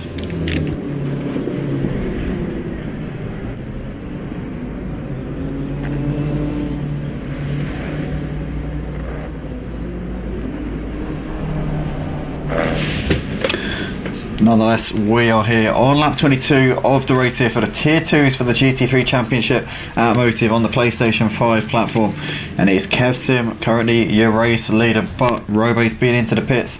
They were battling over the lead until a few moments ago when Robe came in to make his mandatory pit stop. Now the question is, can he get the undercut here on his rival for this race when KevSim sits 7th in the championship coming into this round? Robe is your championship leader, so KevSim looking to try and gain points and potentially bring himself into that top 6, that golden top 6, which gets you promotion to tier 1.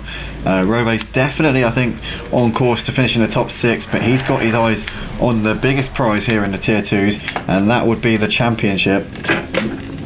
But yeah, can he keep himself in that in that sort of reckoning for the championship?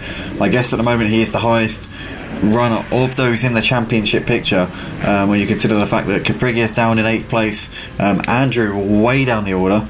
In fact, Andrew, where is he? Where is Andrew? Oh, Andrew's left. Oh no.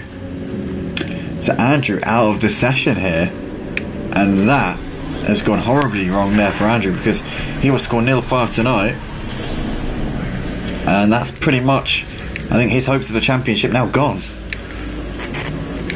which is absolutely gutting there for him.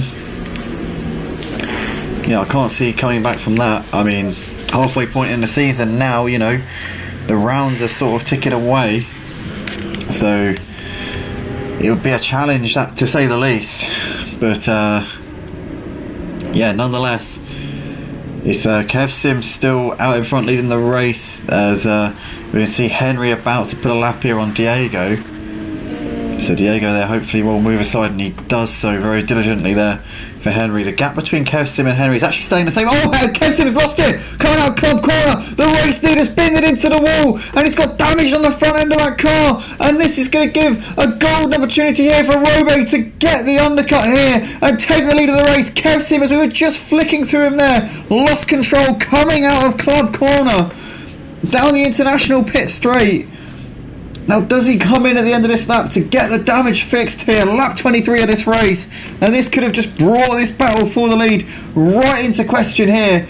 It might not even be a battle for the lead anymore, because KevSim was less than a second ahead of Robe when Robe came in, and he lost about 4 or 5 seconds at least from that. Plus, he'd have to get the damage fixed as well. I can't see KevSim emerging from this mandatory pit stop with the race lead. I cannot see it. His gap to Henry is now down to 14 seconds, so he lost at least 6 seconds there from that little trip into the wall. KevSim's going to have to have hoped that Robe made a mistake or didn't have a great pit stop. Maybe he was slow into the box, but nonetheless, KevSim is now into the box here, or into the pit, should I say, at the end of lap 23, and he will stop in his box. And let's see what sort of pit stop this is, because if it's a quick one, he might still come out close to Robe, but is he going to get that damage fixed? Is he going to take that extra few seconds here to fix the damage, or is he going to just go for it and just say, you know what, just get me out there as quick as possible, give me a chance to defend this lead? Robe is coming out through Luffield, so KevSim there still in the box. Robe's going to take the lead, and he's going to take it quite comfortably here. No contest there. KevSim still in the box. He's now off the jacks, and Robe over the line to start lap 24 of the race as your race leader. And KevSim has just thrown away the race here, I believe. Robe coming into Maggots now, and KevSim there just coming down towards Maggots as well. So I think that Robe has just got the race win in the bag there. KevSim lost probably about 7 or 8 seconds all told with that incident there going into the wall.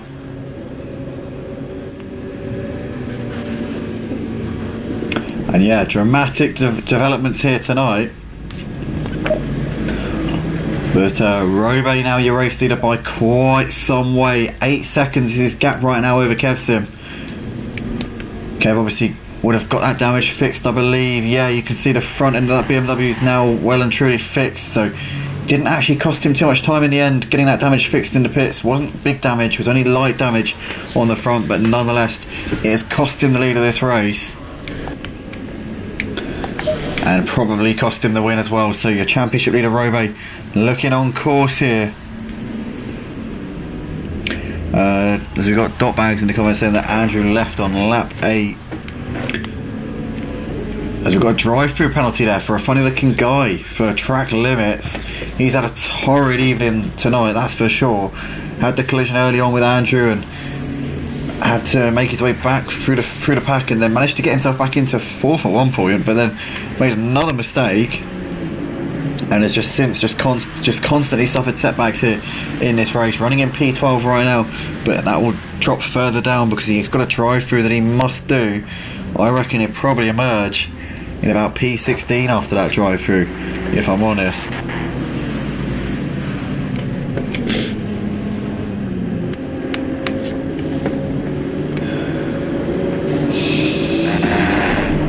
So that is a dramatic development here, but we've still got Henry out the front here by over 20 seconds ahead of Robe, so Henry's still in control of this race. Robe there in P2, but obviously Henry still needs to come into the pits and make this pit stop. Once he does, we'll be seeing Henry dropping down to 3rd place here in this race. I think he's in at P3, he should come out ahead of Giedekrist. So the man really in control of this race right now is Robe, who has quite a sizable gap back to Kevson, but Kevson's mistake a couple of laps ago. Gap is 8.5 seconds, so Robe is actually extending that gap now. So it definitely looks like it's Robe's race to lose at this stage.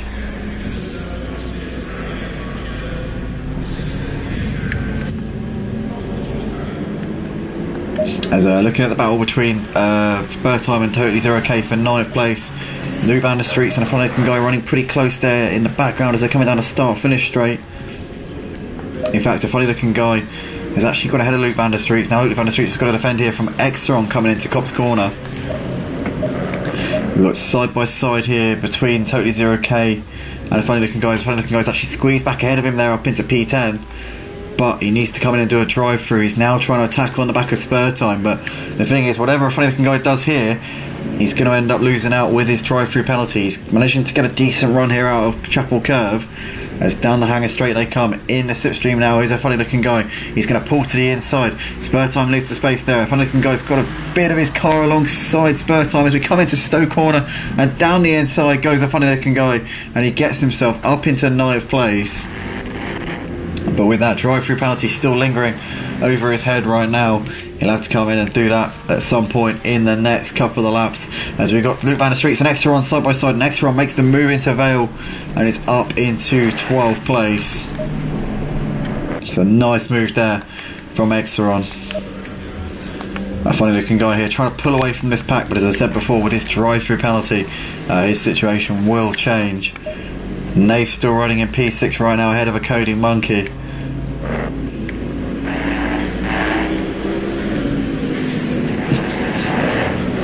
And yeah, what a night we've had in the tier 2s so far. Make sure you guys stick around after this, because we will have the tier 1s out on track for about 5 minutes or so after this ends.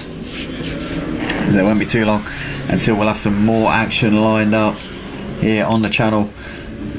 Henry's still your race leader right now. He's got 22 seconds to Robe, but obviously Henry needs to come in and make his pit stop before we get to the end of this race.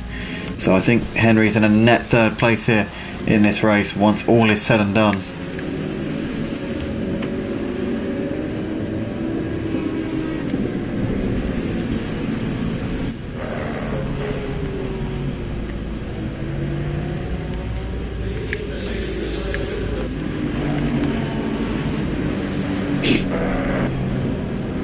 Go to the battle here for P10, which Spur Time still heads slightly over Totally Zero K. There's Exeron, who's running just out of Luke Van der Streets.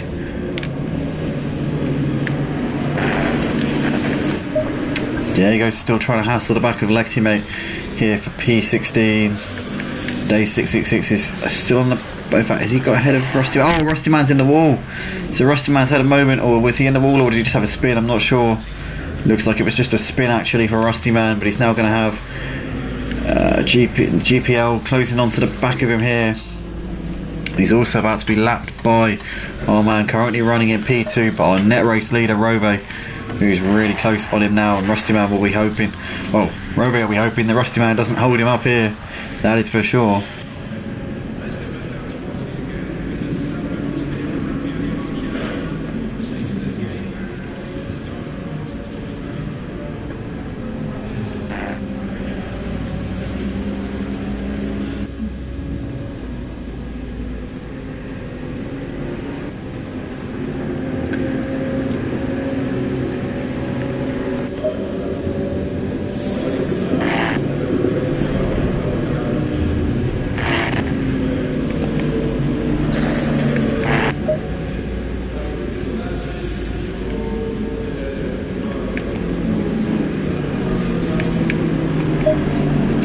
See Lou Van der Street's there trying to make the move on Exeron, looking down the inside into Brooklands, but not close enough to get that move done just at the moment.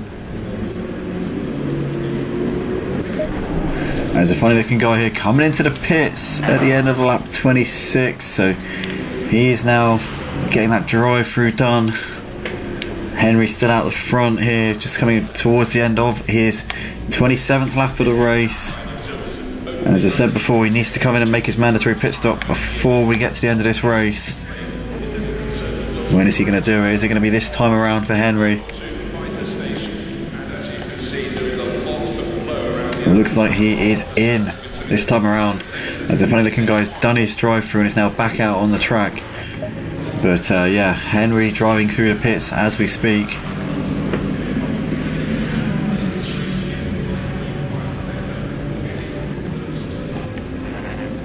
So that will give this man here, Robe, the race lead, which he's got by 7.5 seconds really over Kev Sim, who's running in a net P2. He's about to go second on the track as well. Henry there in the box, won't be too long. He's only going to be stopping for the mandatory pit. He's not going to be changing much. He doesn't need to fix any damage or put any tyres on or add any fuel, I don't think, although saying that, he's been sat in the box for a bit longer than you would have thought for just an average stop and go. Guido Christ is going to come over the line to take third place, so Guido Christ onto the podium. Henry's still in the box, so something has gone wrong here as he configured his strategy a little bit incorrectly. Kangi's now going to come around to take P4 off of Henry, so Kangi there moves through, and so does Nath J Fletcher, as well as a Coding Monkey, who's really played the strategy quite well. I don't think he's changed tyres, so he's done a fantastic job here with this strategy. Henry's going to come out, I think, just behind the Coding Monkey. In fact, he's come out just behind Nath actually, so he's got ahead of Coding Monkey. So Henry out in P6, and it's got a train of cars ahead of him, but he's on worn tyres. I think he's on worn tyres because I don't think he was supposed to change tyres, but I can't work out why he was in the box for so long. So maybe he did change tyres, I don't know, but nonetheless, he is on the back of Nath as these guys battered it out over P5, but Nath J Fletcher I think is on fresh tyres. I don't think Henry is, so but then I don't know, because I can't work out why he was so long in the box, so I'm a bit mystified by that, I must say.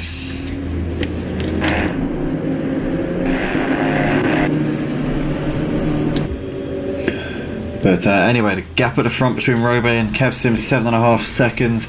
Guido Christ now running in the final podium spot with Henry's inexplicable strategy there. Kangi there running in 4th. He's just a little way clear of this battle for 5th between Nath and Henry as they're coming into Village.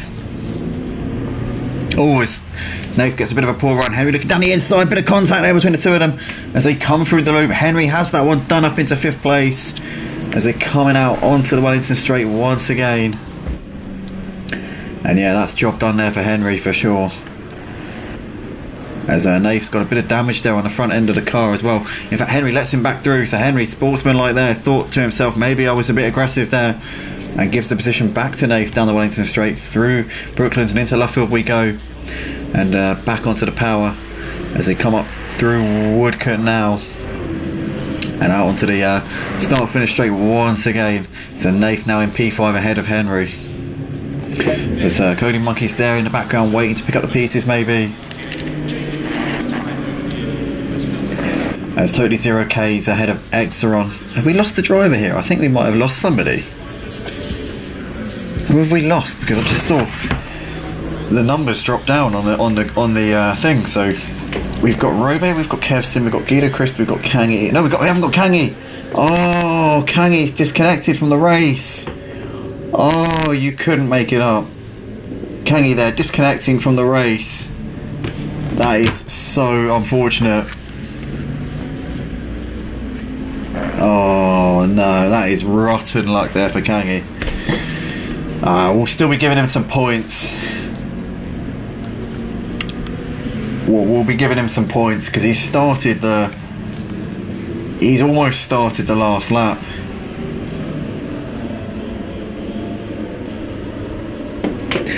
We can sort that out. We can sort that out, don't worry. Yeah, fear not, Kangi, we'll sort that out. You'll still be getting some points from tonight. That is rotten luck.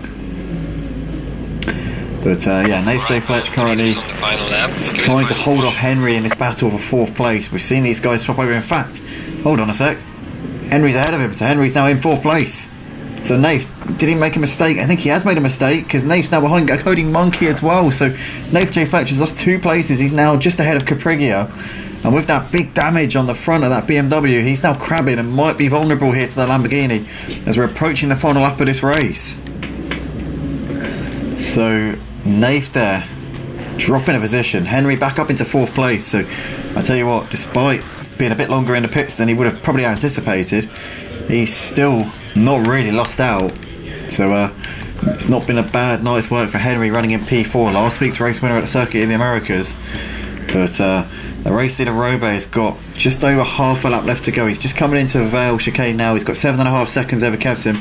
These two were basically joined at the hip in the first stint, and since about, well, basically since Kevsim's made a mistake after Robe's pit stop, it was pretty much Kevsim lost it at this corner, actually put it into the wall down the international pit straight, and essentially that was all that Robe needed to take the lead and have a bit of a gap as Kevsim came in to make his pit stop. So that was what won this man the race. He's just coming through the loop right now and out onto the Wellington Straight for the final time here in a Tier 2 GT3 race. And yeah, Robe came into this on 109 points. He's the championship leader. He's got quite a healthy gap before this. Now he's going to have an even bigger gap, taking another step closer to securing the Tier 2 title. In Brooklyn, through Brooklands he goes and into Luffield. Our driver in the number 75 McLaren is going to extend his championship gap at the top of the leaderboard here in the Tier 2s. Great driving here from Robe tonight. In the end, managed to outfox and keep his composure and managed to get the move on Kevsim. He's won the Tier 2 race here tonight for round 4. Kevsim's going to come around to take 2nd place in the end. Not a bad night's work, but he'll be gutted that he lost out to Robe. Robe kept his cool under pressure. Kevsim could not. And that was the race winner tonight. Guido Chris comes over to take the final podium place. A good result for him in the end. A long way clear of Henry, who in the end just took far too long in the pit box for reasons I can't even really work out, because I don't think he really needed to change tyres at that stage in the race. He came in with 2 laps left to go, so there's absolutely no point in changing tyres. But nonetheless, Henry loses out on a podium spot due to, I think, a bit of an oversight with his strategy. Cody Monkey takes home P5 ahead of Nath, who finishes in 6th. Then you've got Caprigio, who almost got Nath at the end, but Nath just held on there for P6. China Ski, GPL, Rusty Man, MCVDG have all finished the race. They're all lapped down, so they are done for the session. Spur Time here is coming through Luffield as he's got Totally Zero K looking on the back of him. Oh, no, Totally Zero K's got to run, and it's going to be close, but I think that Spur Time's got it. Spur Time's going to hold on there for 8th place. So Totally Zero K has to settle for 9th. Extra on P10. MCVDG's retired from the race. He's finished. Luke van der Streets comes over in 11th place. A funny looking guy takes P12. A disappointing night for him after an early collision with Andrew. Kind of set the tone for his night. Tumbaz is coming through Woodcut for the final time. It's going to be a 13th place finish here for Tumbaz in the number 82 Porsche. Flashing lights from him. Good job from him. Diego coming over to take 14th place.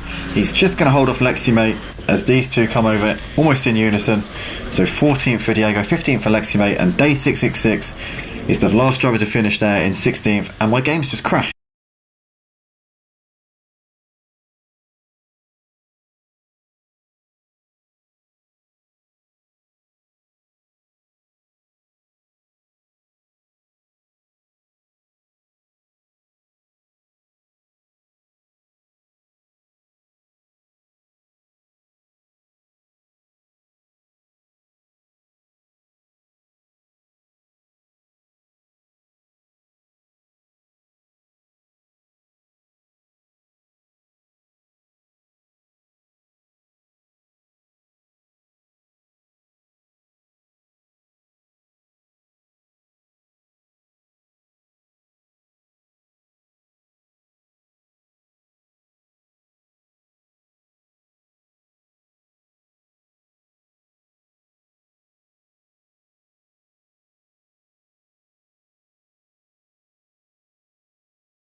about to turn it up.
Open eye, feel the waves cut through me, hypnotized by the sounds I'm breathing in. Hold tight, chemicals collide.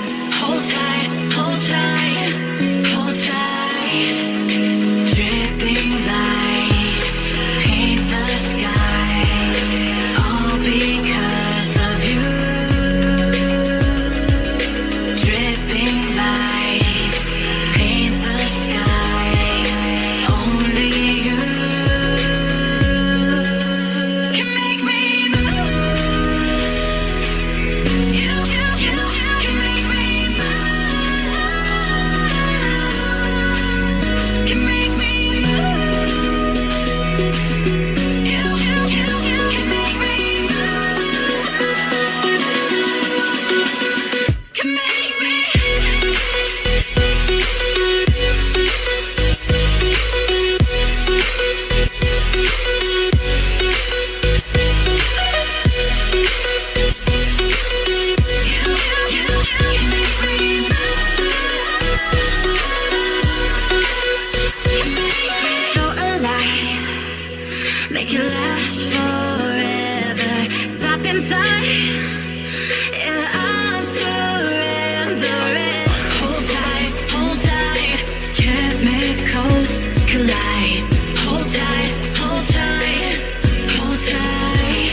here with the rivers and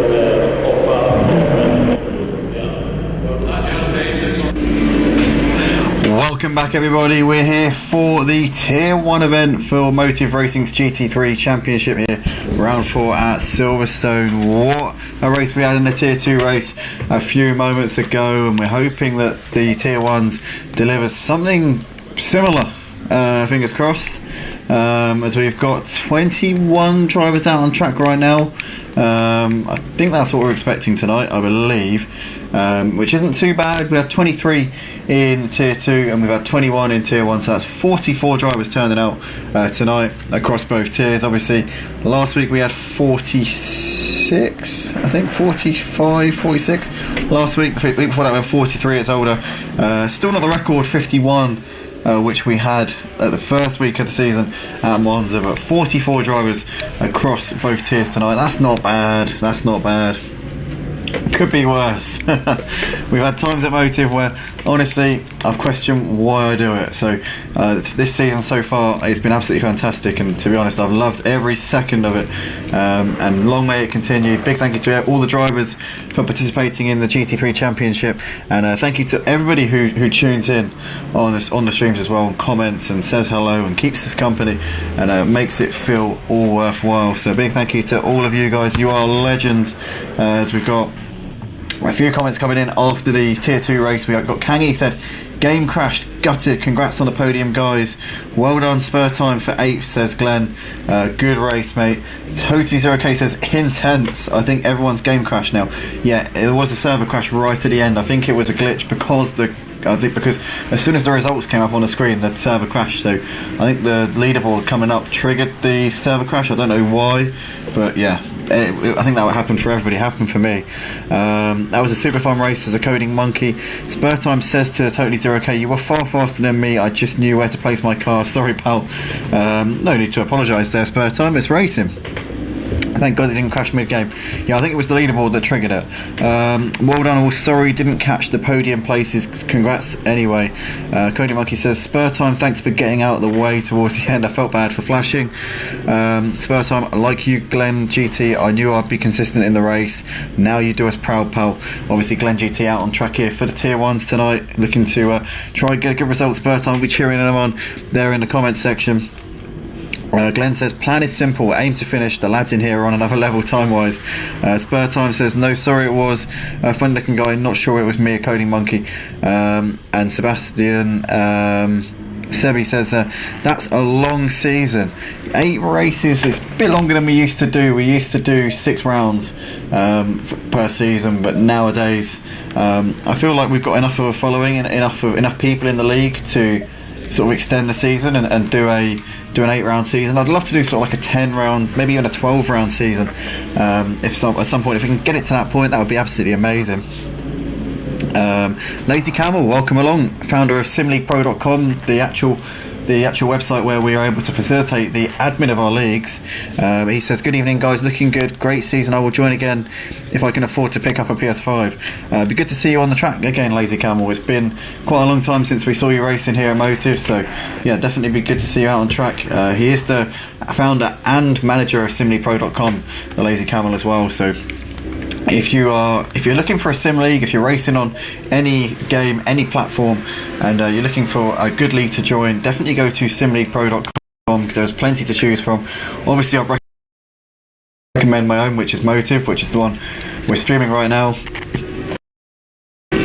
Or if you're looking to start a new community or something, and you want a place to facilitate all of the admin, the tables, the scheduling and stuff like that, and sign-ups, it's actually a really good place to be able to do that, so I couldn't recommend them anymore. Definitely check that out. But currently we have got Titan Guto top of this leaderboard here in the qualifying session, just over 2/10 is his gap at the moment over Jazzman, so looks like Jazzman might have some competition here tonight with our man who got promoted from Tier 2 last week, made his debut at Circuit in the Americas, only joined at the end of the qualifying session, and as such he was only able to start at the back. So he started in 25th place last week, and he managed to make his way up into 10th by the end of the race. So he gained 15 places over the course of last week's race at COTA. So it was an absolutely superb performance from Titan Guto. And can he build on that this time around and maybe take his first win in the Tier 1s? Just for a bit of context, he did race the first 2 weeks of this season in the Tier 2s, and he took quite commanding victories in both of those races. So we thought to ourselves, there's no point in putting the Tier 2 guys through that anymore. Let's just let's relieve them of this guy and get him into a place where he's actually a little bit more in his own sort of league. So Titan Guto currently setting the pace here in the early stages of this qualifying session. You've got Caterpillar in second, 600ths adrift. Then you've got Jazzman, who's in third place. MVGT sits fourth, 6/10 off of the provisional pole time. You've got Max Power in fifth. You've got Arlampa currently sat in sixth at the moment in this session, with Epiphany seventh. Nico Brani sat in 8th place at the moment, ahead of Spuzz in 9th. Tinus in the house down in P10, not where we're used to seeing him, that's for sure. He'll be looking to try and gain a few places here in this session. R. Parker sat in 12th place, with Matev in P13. Mary Louise sits 14th in this session, ahead of High Grade, who's in P15. Brando sits 16th with Lol 3000 17th, Glenn in 18th, and Yellow Army, Tom Quarantine and Pierce Bids all still yet to set lap times in this session so far. So we'll be seeing how those guys get on over the course of the rest of this session. But yeah, we've got a totally 0k, and I couldn't drive my 720S, so I didn't see it on Sim League Pro as an option. Oh, you can select any car. I'm just giving everybody the Ferrari 99 as a default option, but when you turn up to the race, go in any car. So yeah, basically any GT3 car that it lets you drive, you can race in. We haven't banned any cars, we haven't sort of set any restrictions, so literally any car that's in the GT3 category. The 720 is available, you can use it, you just have to select the 650, because Sim League Pro, and again, Lazy Camel, if you are listening, just one little thing, and it's one little thing, and it's not a big one, but if you are listening, if there's a way you can make the 720 McLaren available as a car to select for ACC leagues on the PlayStation, that would be amazing. It's not a biggie, but a few people have been saying to me over the months that we've been using Sim League Pro, they say to me, are we allowed to use a 720 because it's not showing up as an option? I say, yeah, just select the 650, it will still show up as a McLaren, but obviously, yeah, you can't select it on SLP. But again, it's a very, very small little gripe, not really a big issue. It's not really I didn't feel the need to bother you with it on direct messages on Discord or anything like that, but just something, you know, if you get a chance, then obviously it might help, but it's not a big one, basically. But Jazzman currently is still your provisional pole sitter here in this qualifying session. He's got 600ths of a second right now over Titan Guto. You've got Max Power running in third at the moment in this session. Lewis just put it into the pits. He's currently P5 in this session at the moment. Caterpillar currently fourth at the moment on this leaderboard as he's coming through out onto the international pit straight at the moment. He's just got a car just up ahead of him right now, which I believe is another Audi in front of him. I think it is. I'm not sure who it is though. Is it Tom Quarantine? It is Tom Quarantine, who's just running ahead of him at the moment. But yeah, just over 5 minutes left to go here in this qualifying session right now, and Jazzman looking to try and make it another pole position so far this season. He's also taken 3 wins from 3 in this Tier 1 championship so far as Jazzman, but last week he certainly didn't have it easy. He had to really fight tooth and nail for the victory. He had to hunt down Caterpillar in the closing stages. Caterpillar went for a strategy of staying on the same tyres for the entire race, and well, it was Luca.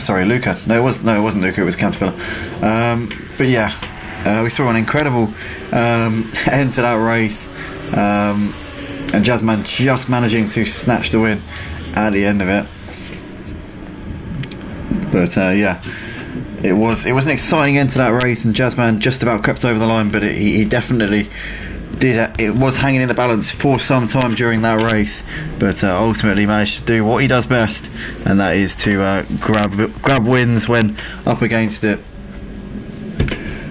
But yeah, Jazzman 600ths of a second currently is his gap at the top of this qualifying leaderboard over Titan Guto, who is still the relative newcomer to Tier 1. It's only his second race ever here in Tier 1.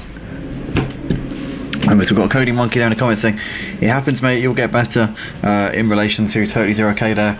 And that's absolutely true. You know, practice makes perfect. It's not an easy game to master.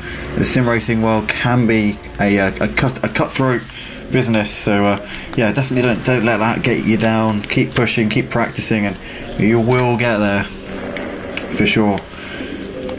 But currently we've got 0.4 of a second separating the top 6, so it's a very close qualifying session. But as we know, Jazzman seems to just step it up a gear once by the time we get into the races. He's not, qualifying isn't his strong suit, which is quite worrying when you consider the fact that he takes so many pole positions. Oh, it's Titan Guto has just gone P1. So Titan Guto puts it to the top of the leaderboard here by just over 1/10 of a second, and now Jazzman has got a bit of a fight for this pole position. But I said before, qualifying isn't really Jazzman's strong suit, which, you know, is scary when you consider the fact that he's more often than not on pole position, because he is so strong in the races. He might be on pole by 1/10 or 2, and then in the races he'll drive off like it's nothing. So, you know, it sort of demonstrates, I think, the fact that he's a quick driver in the races, but in qualifying, but the races he's something else. Tombaz there in the comments saying fun race, obviously talking about the tier 2 race there. We have lost a driver from this qualifying session. I'm not sure who it is at the moment. I can't work out who it is, but I know we've lost somebody from the session, but I can't work out. I'm sure we'll find out, but I can't quite put my finger on who it is.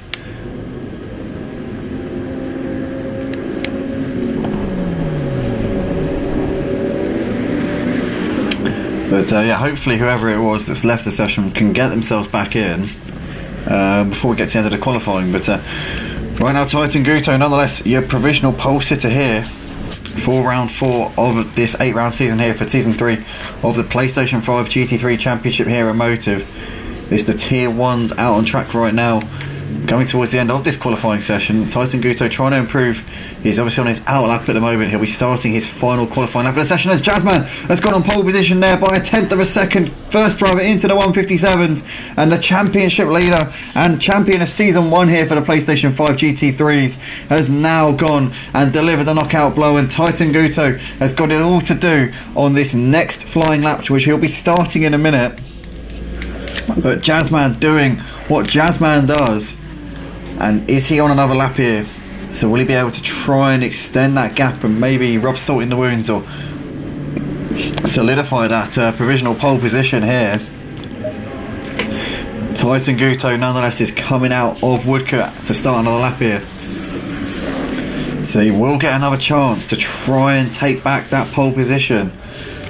But these guys have now suddenly put a bit of daylight between themselves and Max Power, who's currently 4/10 off for the provisional pole time right now. So I think it is realistically between these two for P1 in qualifying. This time Guto's binned it onto the gravel there, and that's his session done.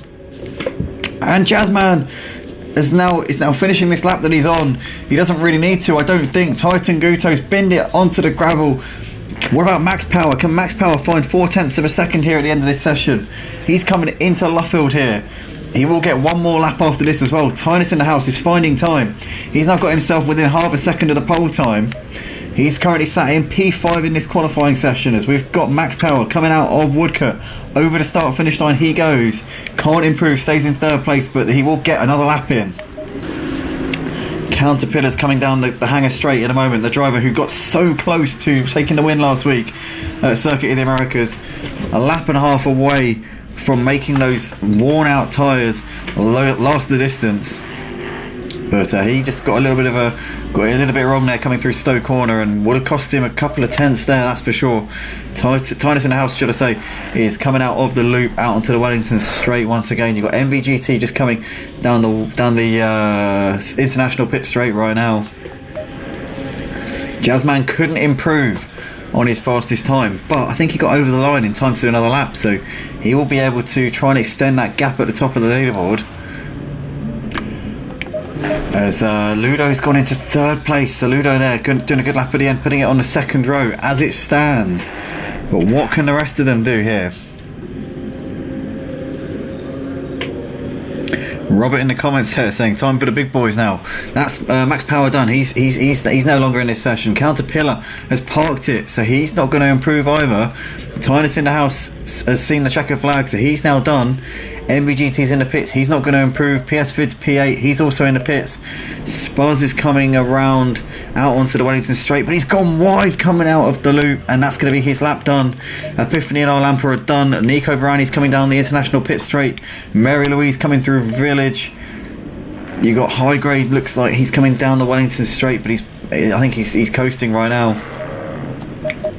Matev, Brando, Lol 3000, Yellow Army, Glen GT, all done for the session. Tynus has parked it. MVGT in the pits, as we said before. Jazzman's now in the pits, so he's done. Nico Barani here coming out onto the Wellington straight. There is Mary Louise coming into Brooklands. High Grade's coming out of Luffield, he's coming into the pits, so I said he was coasting. He's done for the session. So it's now on Mary Louise and Nico Barani. Where can they get themselves? Mary Louise only a few tenths off of a top 10 spot here, but he's bringing it into the pits, so he's not going to improve either. So Nico Barani will be the last driver here in this session, and is he bringing it in, or is he staying it out, keeping it pinned? He is keeping it pinned here. Can he get himself into the top 10? He's only got to find a bit more than a tenth. And Nico Barani, nope, stays in P12. So that is that then for qualifying here for round 4 of the GT3 Championship here. Tier 1 Motive on ACC for Season 3. It's Jazzman who takes pole by a tenth of a second ahead of Titan Guto, but it's very close there between those two. The race is on for sure. Ludo in third ahead of Max Power. Guys, we're going to go to a short break. I just need to pop to the loo, to be fair, I'm going to be honest. And we will be back in a moment for the start of the race.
30 seconds.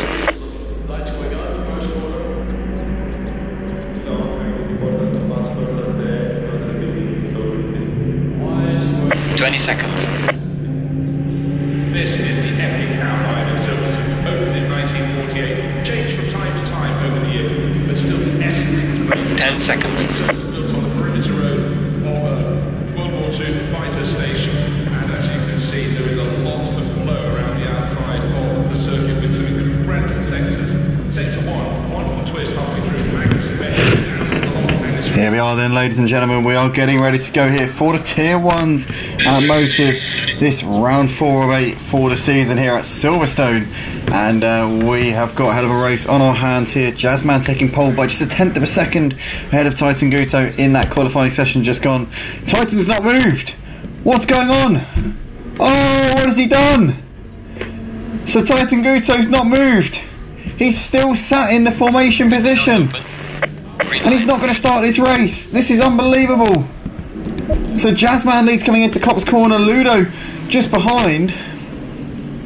But Titan Guto's not going to take the start of this race. And that is such a shame. He's in the pits, so he's going to start from the pits. But currently we've got Jazzman leading the race as we're coming through Chapel Curve for the first time. Ludo in second. Max Power's dropped down the order. So what's happened to Max Power? He's had a nightmare first few corners to this race. But Ludo in second place. And then you've got Caterpillar in third, ahead of Tinus in the house, who's trying to attack on him coming down towards Stowe Corner. Then you've got MVGT ahead of PS Fit, who's up into P6. As Spaz is looking to try and keep Lamper behind him. Lamper attacking up the inside through Stowe Corner they go. But Jazzman, your race leader, ahead of Ludo. As we're looking here, we've got Lamper up the inside, gives a bit of a tap there to PS Fids. Spaz there behind, has a bit of contact there in the background with Nico, and Spaz is round and facing the wrong way, and everybody's got to be careful here because Spaz is quite precariously sat in the middle of the track. They all managed to avoid him somehow, but Spaz dropping down to the back of the pack here, and it's not been the opening lap at all there for him. He's had an absolute nightmare at the start of this Tier 1 race. But Jazzman ahead of Ludo, ahead of Caterpillar, followed by Tinus ahead of MVGT. There's PS Vids and Spaz there running well down the order. But wow, what a start to this race. As we can see, Max Power's got ahead of Brando up into 14th. We've got side-by-side action here between Tom and I think that's somebody else making a move on him up the inside. That's Brando actually ahead of Tom. But Yellow Army there is just been passed around the outside by Glenn GT. So Glenn's up into 17th place. Spaz down in P19. Titan Guto still in the pits, so he still has not moved. What's going on here with Titan Guto? I don't understand what is going on here. Is his wheel just suddenly failed unexpectedly or something? I don't know. But nonetheless, Jazzman, your race leader, by just over a second ahead of Ludo. There's Caterpillar, who's got Tinus hassling the back of him coming through Copse Corner. You've got MVGT ahead of Lamper, who's got PS Vids, and Nico Barani looking at his inside as Nico makes the move here on PS Vids through Copse Corner. Is that going to be job done, or is PS Vids going to come back in and coming in towards Maggots? I don't think he is. That is job done there for Nico, and he's up into 7th place there. He's got that one done beautifully there on PS Vids. As we look in the background, you've got Brando trying to defend from Tom. Glenn has still got trailer cars behind him. Somebody's yeah, I don't quite know what's going on there or who that is, but nonetheless, it's Jazzman leading the race ahead of Ludo, and Tinus still trying to put the pressure on Caterpillar here. MVGT just behind. You've got Lamper here. He's got Nico just behind him. Nico's still got PS Vids on the back of him, so PS Vids not giving up in that battle right now.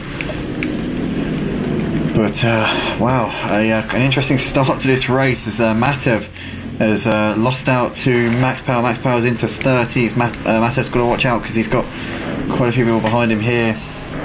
Who's that? Number 18 there. What? Can't be. Must have imagined that.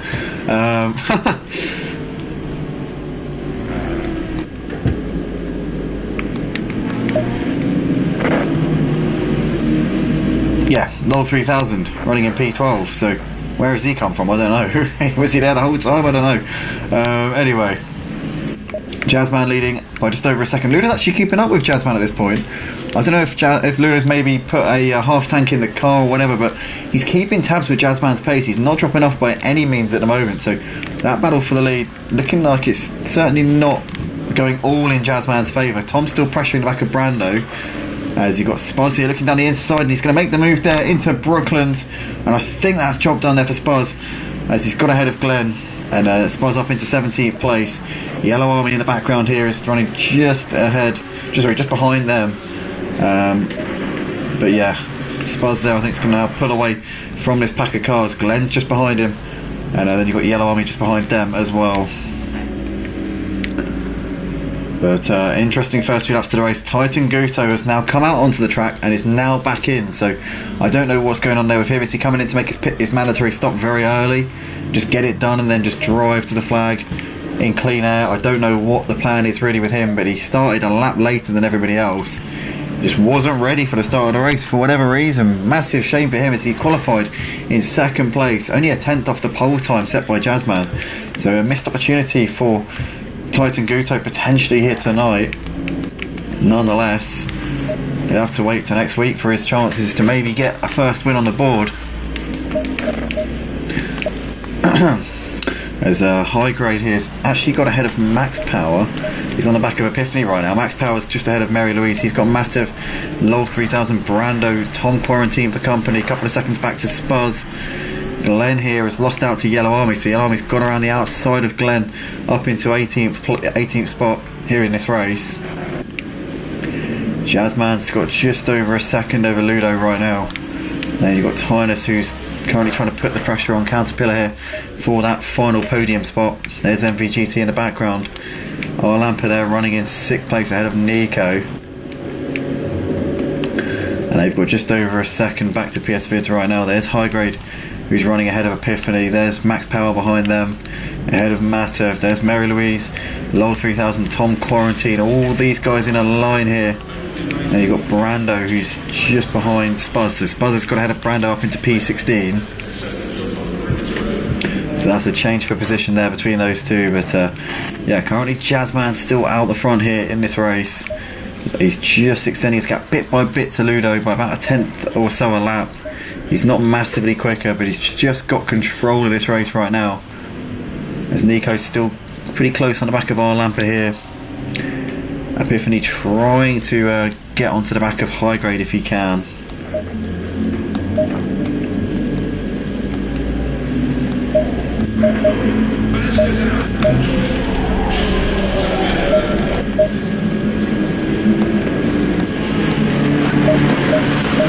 As we can see here, Nico a little bit closer to the back of Arlampa as they're coming into Stowe corner. Goes a bit wide, going for a good exit here. But what's happened to Epiphany? Epiphany's dropped it somewhere. Epiphany's dropped down from 7th down to 13th place on that lap, so he's had a bit of a capitulation there. And he's now in between Mary Louise and Lol 3000, so you can see Epiphany here has got a couple of cars in the shape of Lol 3000 and Tom Quarantine on the back of him, as Tom Quarantine wallops the sausage cup a bit there, but it didn't cost him too much time. But Epiphany here has not had the lap here on lap 4 at all. Tynus still running within a second of Caterpillar right now. Nico Barani is on the back of Arlampa. PS Vids has just dropped off of them a little bit. High Grade there ahead of Max Power, followed by Matev. There's Mary Louise. Epiphany there just defending from Lol 3000, who's also got heavy pressure from Tom Quarantine now. So Epiphany, with that little mistake on the previous lap, just dropping a few positions and coming under the pressure a bit more now. He's now bedded deep into the mid-pack. Titan Guto's done his mandatory pit stop running in P20, so where can he get to in this race? It's going to be another comeback drive for him, but starting a lap down, it's not going to be, and I don't think he's going to be able to get up to P10 like he did last week, let's say that.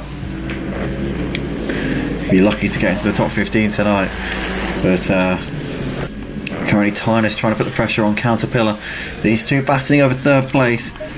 Driver of the night for me, it's got to be Ludo though, running in 2nd place. He's keeping Jazzman on his toes here, keeping him on the same page. Only 1.3 between Jazzman and Ludo at this point. So Ludo definitely not letting Jazzman ride off into the sunset with this race. It's been a very, very strong drive indeed from Ludo in the early stages of this one. Caterpillar's got Tynus now looking to his inside down the end of the hanger straight, and this is going to be job done there for Tynus, I think. Up the inside he goes. Yep. Tynus has done that one up into 3rd place. Can Caterpillar come back at him coming into Vale? I don't think he's going to be able to. Oh, he's tried it, but no, that's going to be job done there for Tynus. He'll have the inside for Club and has the move done there up into P3.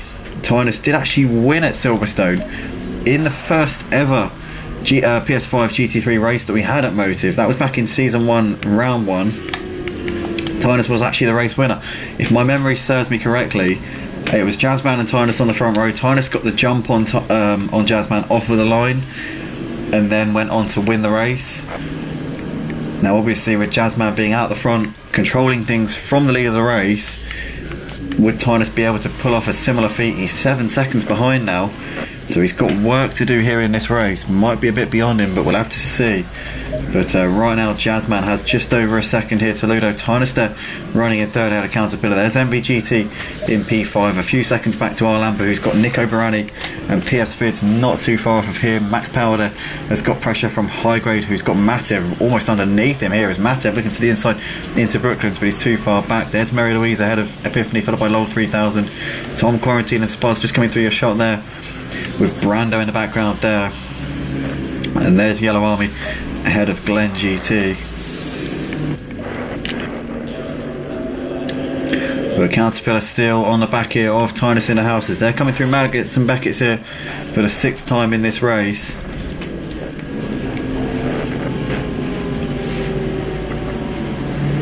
High Grade trying to keep within a second right now of Max Power. Matev there in the background, not far off of these guys at all. Lol 3000's trying to keep on the same page as Epiphany.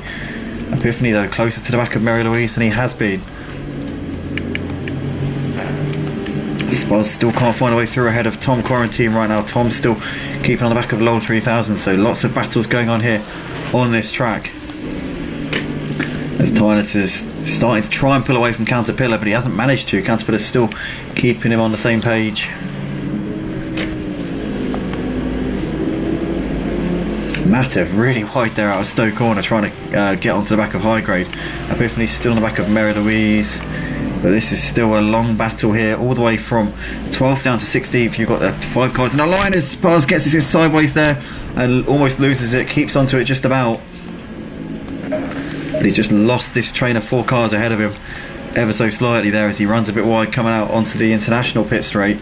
Tom Quarantine having a look there on Lol 3000, but can't get anything done there into Abbey. As Tynus still running in that final podium place ahead of Caterpillar right now, with MVGT on the back of these guys still. There's Arlampa, P6 ahead of Nico Barani. And Matev still on the back of High Grade as they're coming down to Brooklands. And there is Epiphany on the back of Mary Louise. And Lol 3000 still keeping the pressure on Spaz at this point.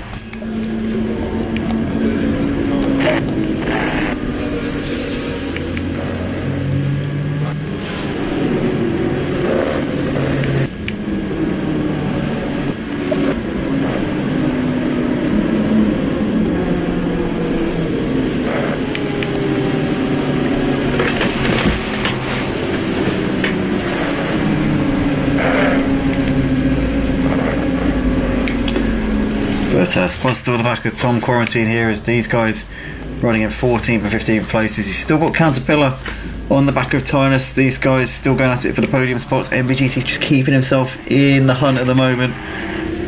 But Jazzman's extended his gap ever so slightly here over Ludo. That's now nearly 2 seconds. So last couple of laps, Jazzman's just eked it out. Having said that, he didn't get a great run coming out of Club Corner just there. And that would cost him ever so slightly.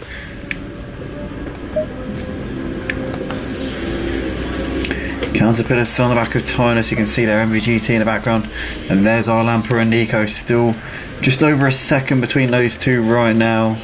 Matev still keeping the pressure on High Grade as these guys battling it out over the final top 10 spot. Mary Louise just over a second clear of Epiphany. You've got Tom and Spaz running very close here in 14th and 15th places. But Caterpillar doesn't seem to be able to get anything done here with Tynus. Tynus made the move on him, but since then Tynus hasn't been able to pull away. And MVGT is looking more racy on the back of these guys as well, whilst they run close. Back to the battle here for P10. High Grade and Matev 4 tenths apart. Mary Louise and Epiphany still running close. Spaz still almost running into the back of Tom there as they came through Brooklands, but still nothing doing in that battle. Tynus has now managed to gap to Caterpillar and MVGT ever so slightly.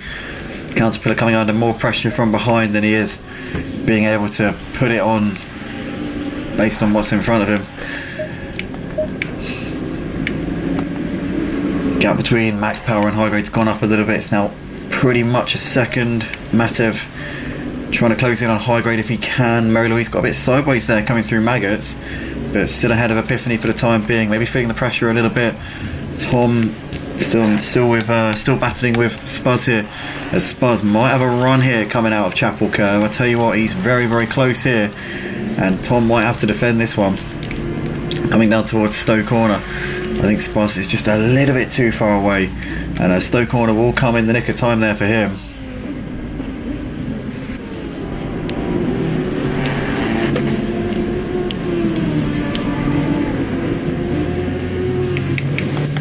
As the battle for P3 looks like it's petered out. Tynus has now got almost a second of a gap here to Caterpillar and MVGT. MVGT is still half a second behind Caterpillar right now. Spaz is still pressuring Tom, but still can't find a way through. Epiphany still hasn't been able to find a way through ahead of Mary Louise either. PS Fit is behind Nico, as these guys run in 7th and 8th places. Nico's now just extending the gap to PS Fit ever so slightly.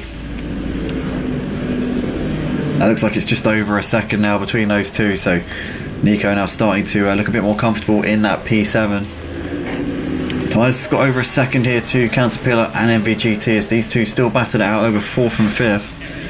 But yeah, Tynus now starting to open up that gap a little bit more. Jazzman's got 1.7 to Ludo, but Ludo is still matching him on the for the most part. He's matching Jazzman.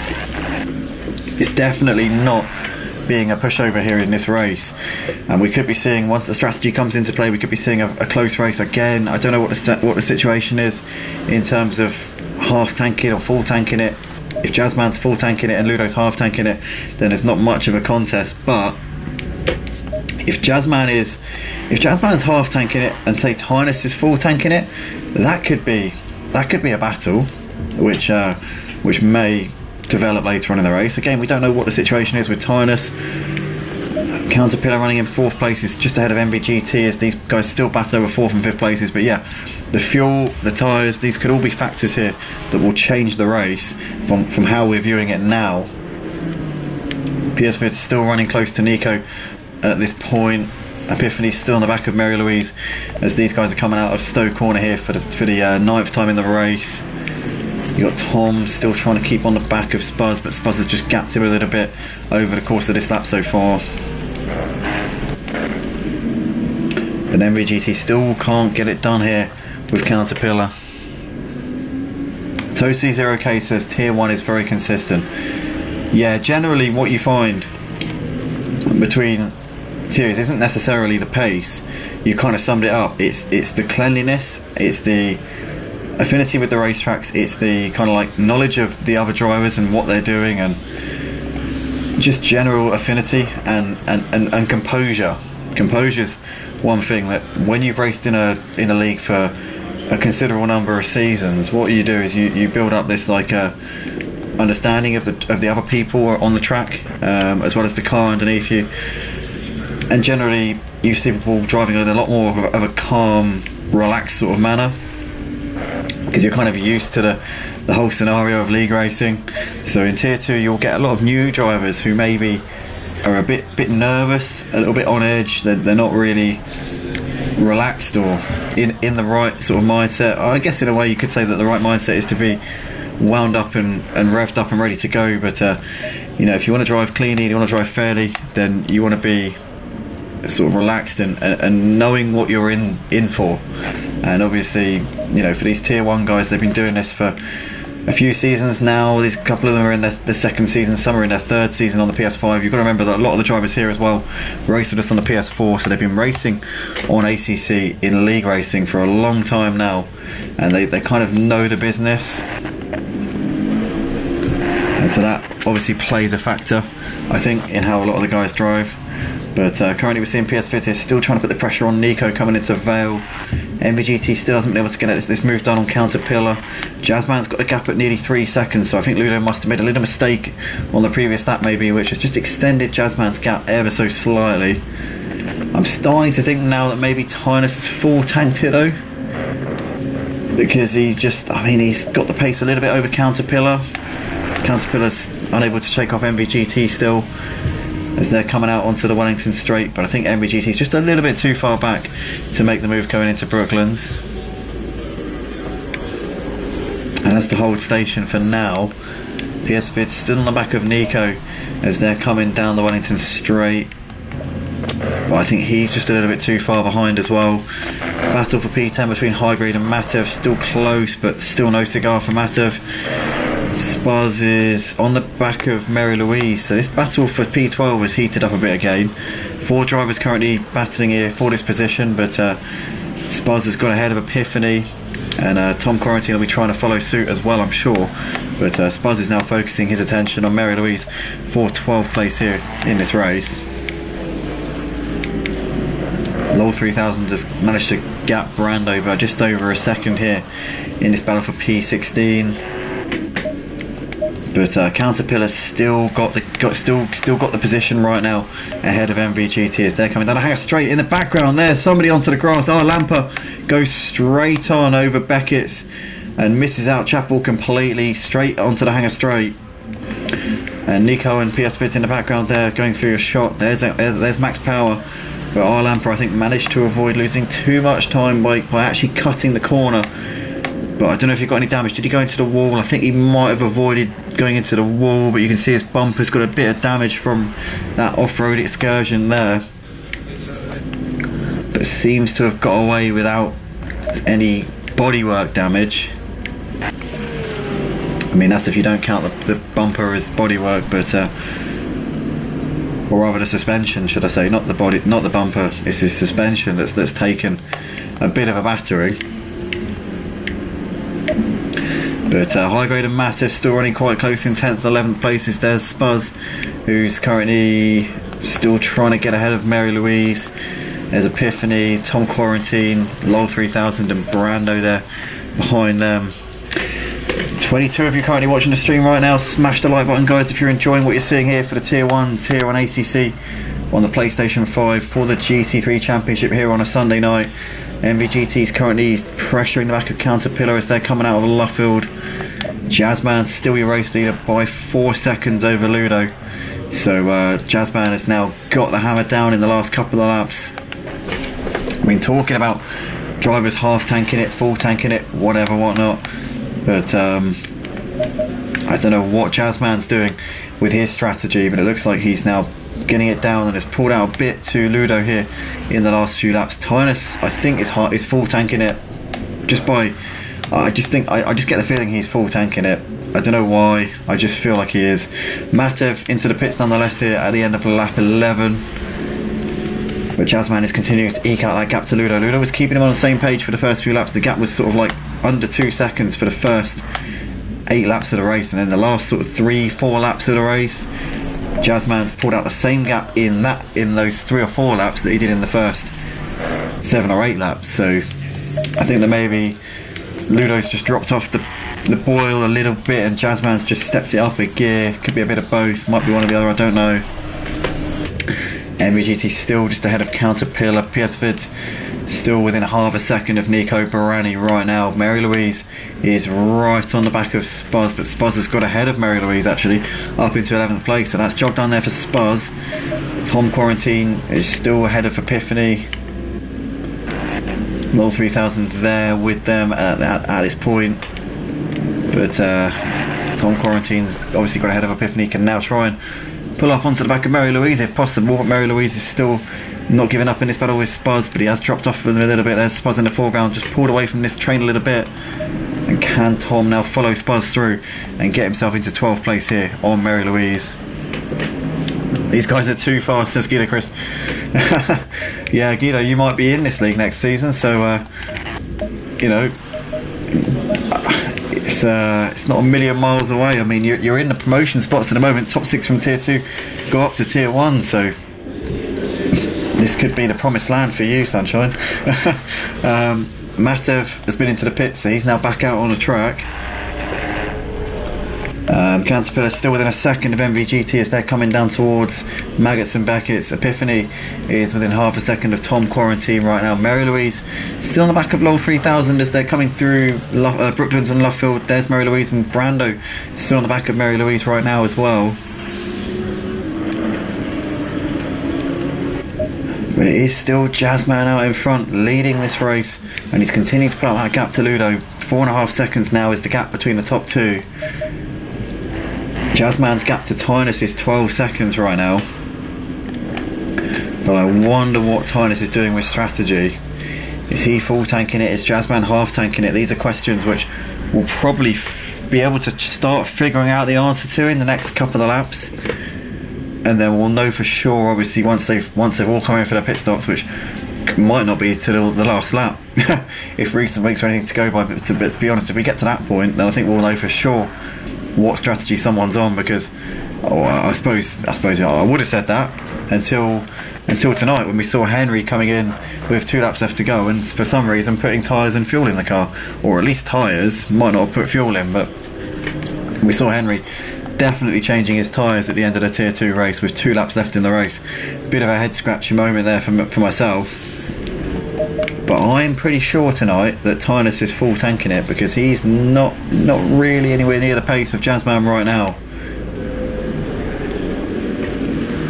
And I know that Silverstone's a track that he goes well at, because I remember he won the race at Silverstone in the first ever PS5 GT3 the first ever PS5 GT3 race here at Motive was at this track, and Tynus won it. But he's currently lapping about between half a second and 0.8 of a second off of the pace of Jazzman, so I personally don't think he's that far off of the pace in terms of actual raw speed around this circuit. So I reckon there could be other factors involved, that's for sure.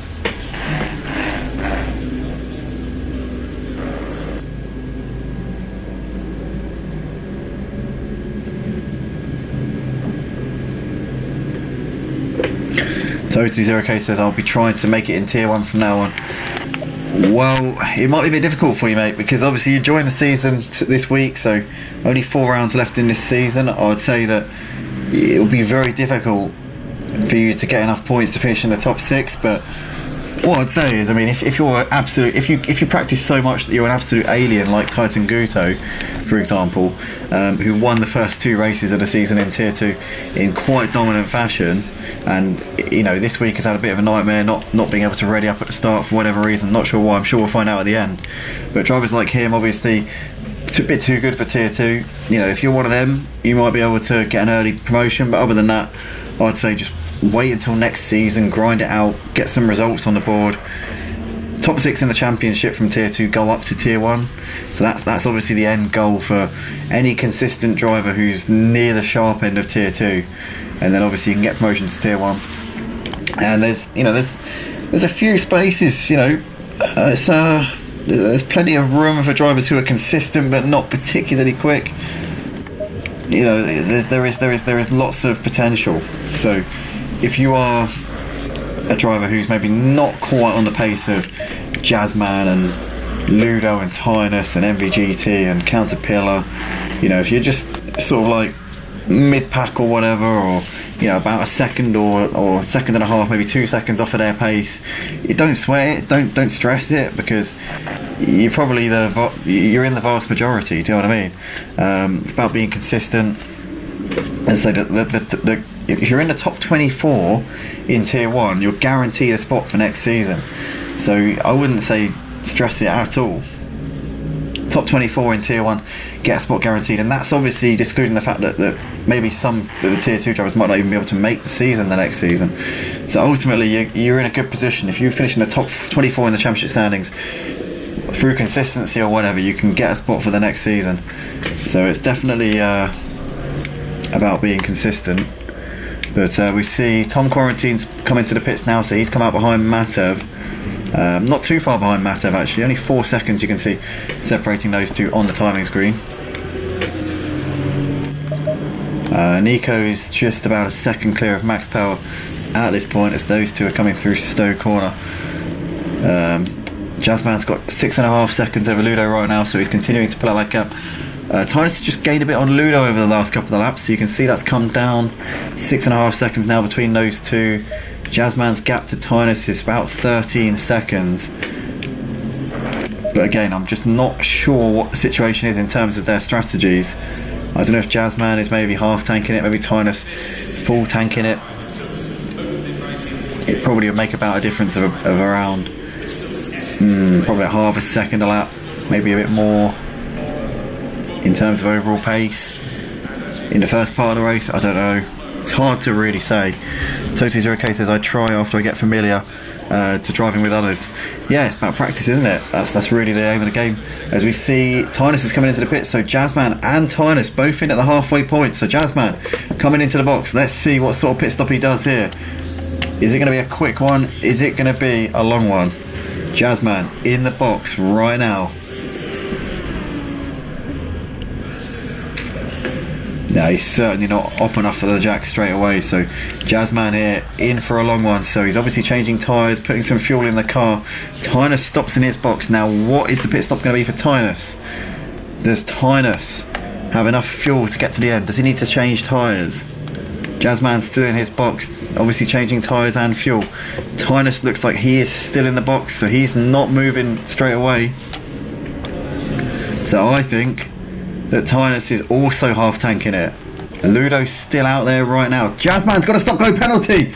Oh my goodness, you couldn't make it up. Jazzman is going to have to come into the pits to do another pit stop. Tynus now has done his stops. He's now coming back out onto the track. This is the first time I've ever seen Jazzman make such a mistake like this. This is a first, and the man who has won all 3 races so far this season, his winning run is going to come to an end tonight here at Silverstone. He's got to come in, drive through the pits, stop in his box for 30 seconds and then come back out again. This race, the battle for the win, has now been blown wide open here in this one. If Ludo has full tanked it, then he is going to probably be in a battle with Tynus for the race win here. But Ludo currently leading this race. Does he come into the pits this time around, or is he staying out? Ludo's coming in, so I think Ludo's half tanked it. So Ludo is coming in to change tyres and put some fuel in his car by the looks of it. Let's see how long he is in the box. MVGT also looks like he's coming into the pits at the end of this lap. What about Counterpillar? Counterpillar's staying out, so I think that Counterpillar might have full tanked it here in this race, which will mean that he'll do a much shorter pit stop than the others. But Ludo into the box. What is his pit stop time going to be? As you can see in the background there, yellow one, we're just exiting the pits. But Ludo here in the box right now. And yeah, that's well beyond a stop and go there for Ludo. So he is definitely putting a fair bit of fuel and tyres. I imagine putting tyres on as well. MVGT also sat in his box for a little while. So looks like both of those two have half tanked it as well. So Counterpillar could potentially be full tanking it. Tynus definitely has half tanked it. So they all have fresh tyres. Where was Counterpillar in relation to the others though? Because I need to just have a quick little look and see where he was. How far behind the leader was he? Counterpillar was about 23 seconds behind Jazzman, but he's only about 16 seconds behind Ludo. Now Ludo could potentially be the net race leader. He's the highest runner of the pit stopped drivers at this point. Jazzman's in the pits to serve his stop go penalty. Tynus is just coming out of Chapel now. There is Ludo, there is MVGT, and there, in fact Tynus is ahead of MVGT, I think. Yes, in fact Tynus is only 3 seconds behind Ludo. So these two have both obviously put tyres and fuel on, so they're going to have very fresh boots here towards the end of this race. But Counterpillar, a net 16 seconds behind Ludo and Tynus, is going to be going to the end here on this set of tyres. Tyre wear is not as much of an issue around Silverstone as it is around some circuits, so you're probably going to be losing about a second a lap to the guys who are on fresh rubber. But is that going to be enough for Counterpillar to maybe nick a victory here this week? Last week at Kota he came very close to taking a race win. Can he go one better and take the victory here tonight at Silverstone? Ludo could be in that race leader, could be not. He's got 3 seconds currently back to Tynus. This could be the battle for the win, it could be the battle for second. It all depends on what Counterpillar does in this race. But the big news tonight is that our championship leader and 3-time winner out of 3 races so far this season, Jazzman, is going to lose his winning streak. He's not going to make it 4 out of 4 tonight at Silverstone with a stop-go penalty coming into the pits. And this could be a big chance tonight for some drivers to gain points on him. after he came into this with a big lead in the championship. Lol 3000 into the pits here at the end of lap 17. So he's making his pit stop now.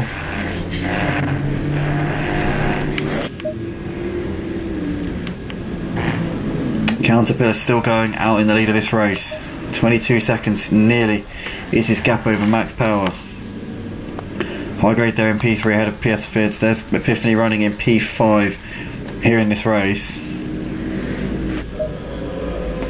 Lol 3000 in the pits. Tynus still going out there right now. He's got a bit of a gap back to MBGT, but he's only 3 seconds behind Ludo, so this could be the battle for the net lead.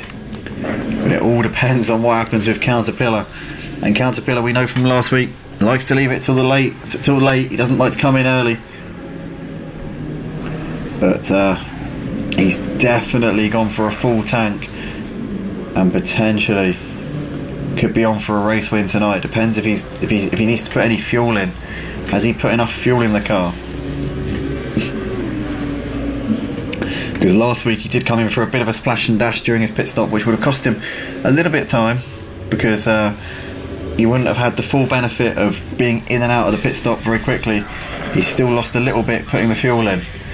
So hopefully this time he's put enough fuel to last the entire race, so he can make the most of not having to change tyres and get a much shorter pit stop, and probably, as it stands, probably come out ahead of Ludo and Tynus, but you know, we'll just have to see.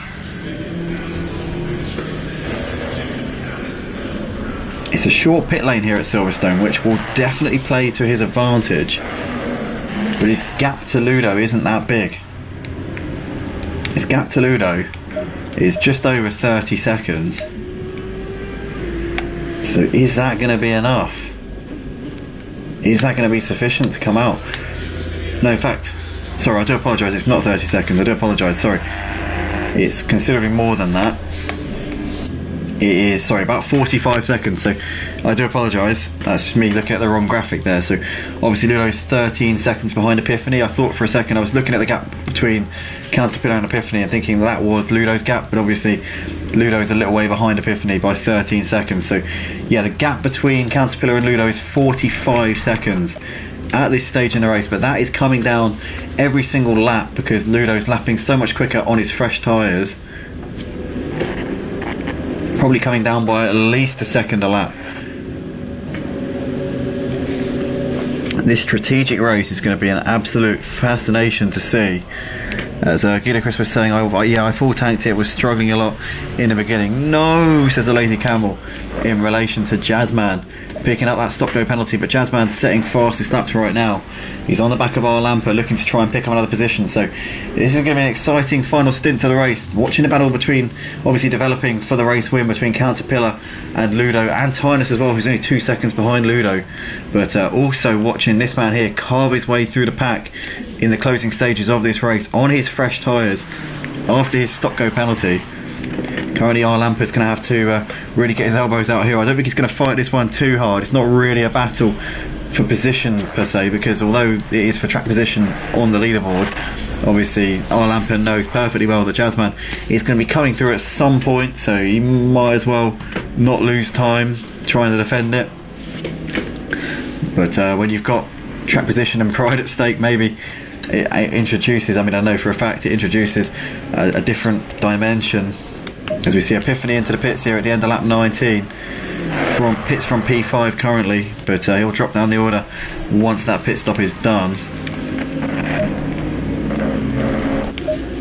Caterpillar still out in front, still yet to pit, but the question is, will he come out ahead of Ludo? Tynus has got a gap under 2 seconds now to Ludo, so this, as I said before, could be the battle for the race win. By the time we get to the end, it depends on whether Caterpillar comes out ahead of them and is able to defend from that point at which he comes in, if he were to stay in the lead, that is. There's so many what ifs here tonight. Our Lamper's still ahead of Jazzman. Jazzman still hasn't been able to get this move done here, so our Lamper must be making his car pretty wide as they're coming through Copse Corner here for the 20th time in this race. Epiphany's now back out onto the track. having done his pit stop, he's come out just behind this battle here between Arlampa and Jazzman. He's come out well ahead of Brando and LOL 3000 though. But Jazzman almost tapping the back of Arlampa. He's got the inside here coming through Beckett's. Arlampa goes a little bit wide onto the curb, and Jazzman's going to have the move done coming out of Chapel. Jazzman moves himself up into P12 and can now focus his attention up the road here on Epiphany, who's actually lost out. In fact, Epiphany's dropped behind all of them. So Epiphany, because he came into the pits, of course. How could I forget? I literally just mentioned it a couple of seconds ago.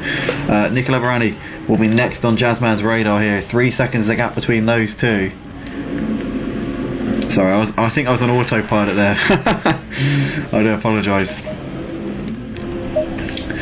I definitely need my technology to be updated. But currently, the gap between Caterpillar and Max Power the gap between Caterpillar and Ludo, should I say, that's the one we all want to know. It is 41 seconds, so it's coming down about a second a lap, maybe a bit more than that. Now, how long is the pit lane? I mean, if you're stop and go, you probably only waste about 30 seconds in the pits, because it's quite a short pit lane here. So if you're losing about a second a lap, we're probably going to have about maybe 9 or 10 laps left in this race.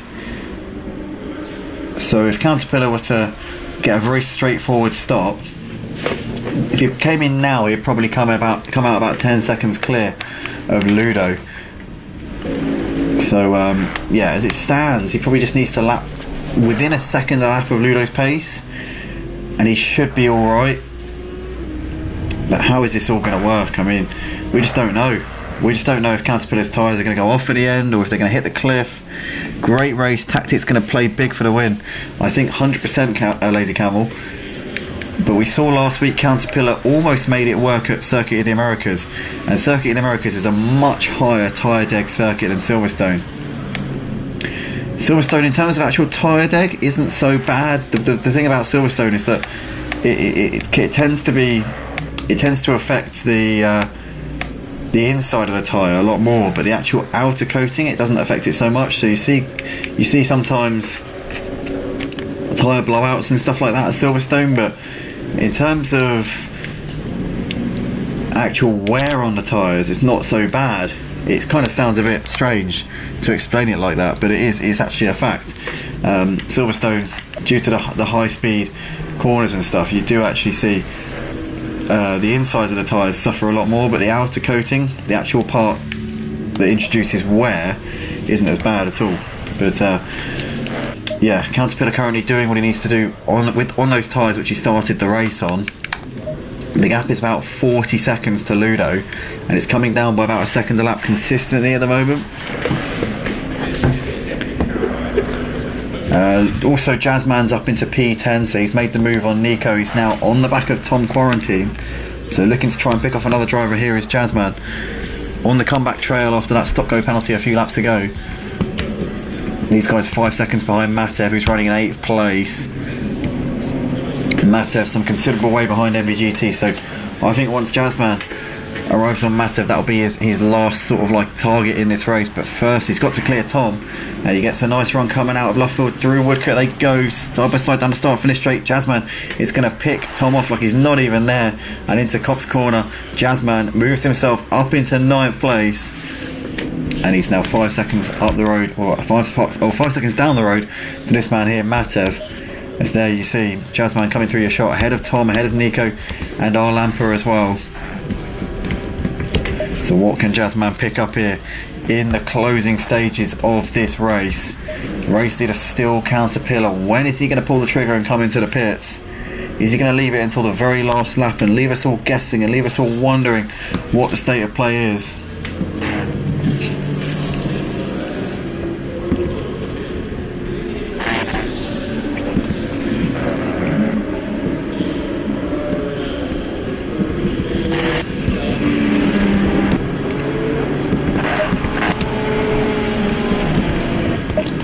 I think Nico's made a mistake as well, because he's now behind Epiphany, so Nico must have dropped it somewhere, and he's on his 13th place. He was in that battle with Tom and Arlampa.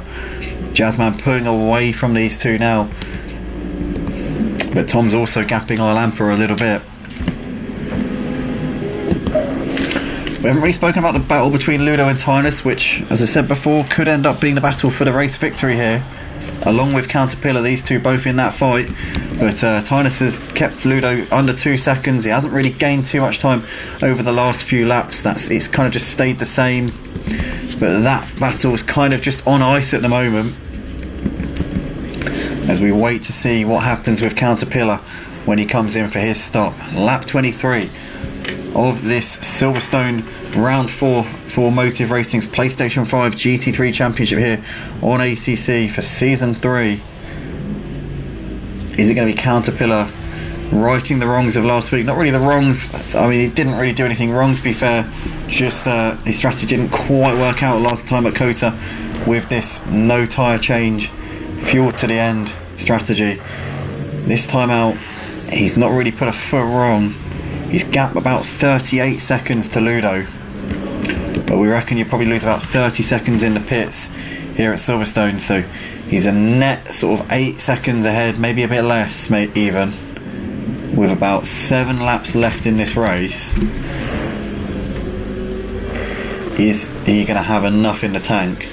I think we've definitely got 7 laps left in this race. I think without a doubt we've got 7 laps left here to go. So when you think about that, and his gap to Ludo, but then again, I'm not certain as to how much time you lose in the pits. That's the thing.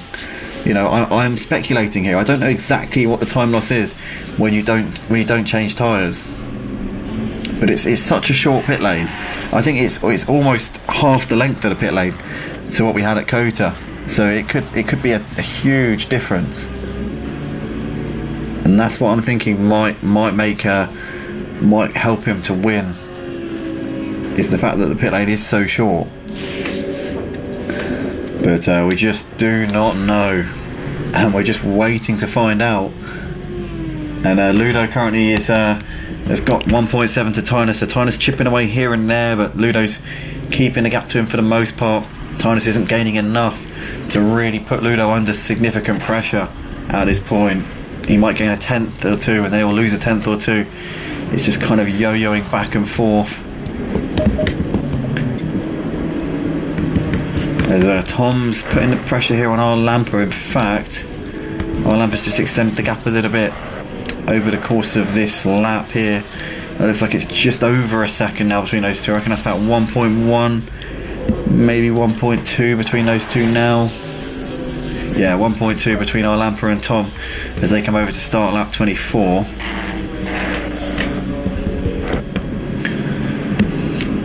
But Caterpillar still leading the race. I'm going to keep an eye on what the gap is between Caterpillar and Ludo. Ludo's got 1.6 to Tynus. He's coming up to some traffic in the shape of Glen, but also in the foreground of them, you've got High Grade and PS Vids, who are both still yet to pit, and also Max Power as well. So Max Power, High Grade, and PS Vids are all kind of like in a, well, not really a cluster. They're not too close together, but there's not much really separating these guys at the moment. So these guys could all sort of come in at around the same time, and it'd be interesting to see how that all works out, because they're all probably going to the end here, I would imagine. But yeah, currently Ludo coming up on this traffic as they are now starting lap 25 of this race.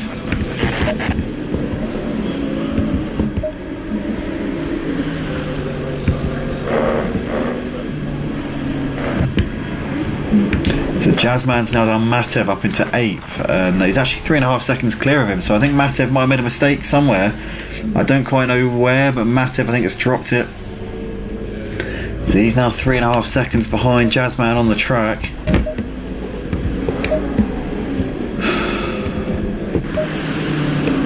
But Ludo is now within a second of PS Vids. Now, what does PS Vids do here? As Ludo's looking to the inside into Stowe corner, but the gap's not forming for him. And PS Vids holding on to it for the time being, coming through Stowe and down towards Vale we go once again. And Ludo's still not close enough to get this done here on PS Vids. Trying to get a run here, coming in towards Club. PS5's keeping it around the outside. Oh, and there's contact, and Ludo, careful. No, the leader's just been taken out. Oh, the net race leader has had contact there, and there's a Bentley of Tinus moves through up into 5th place, and Ludo here might have just lost his chance of taking a win, as he was having to deal with a few drivers who were obviously not in the hunt for the race win at all. Oh, what a shame.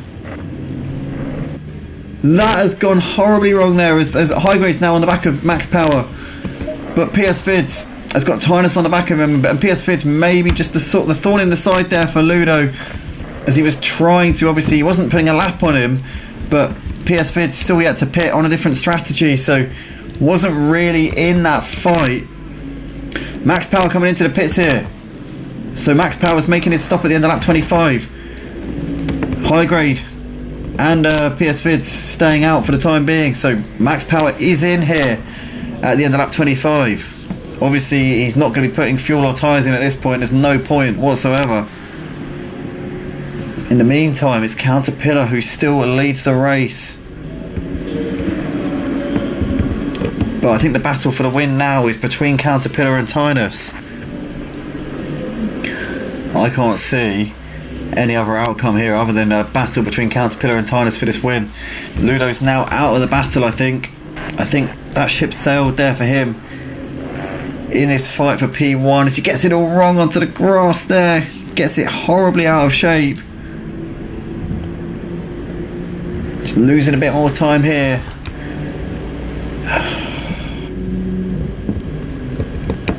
He's only got a second back to MVGT, so MVGT could be fancying another position here, but Ludo's had the pace tonight, should be able to pull away from him on paper, but has his confidence just taken a knock?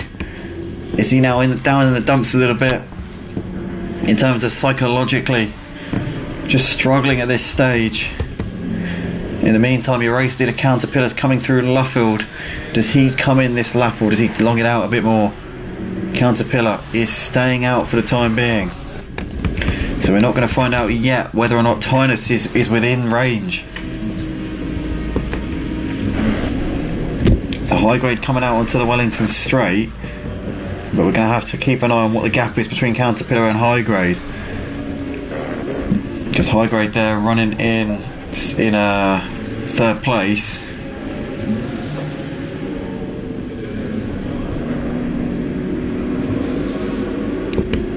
Well, 2nd place, but obviously Tinus there in 3rd, but Highgrade will probably, I think, drop down to more whereabouts where Max Power is, or most likely will drop down to around where Max Power is by the time he comes into the pits. Also, where's Jazzman? Because Jazzman is coming, he's coming through the loop, so I don't think he'll catch Max Power before the end. I can't see it happening.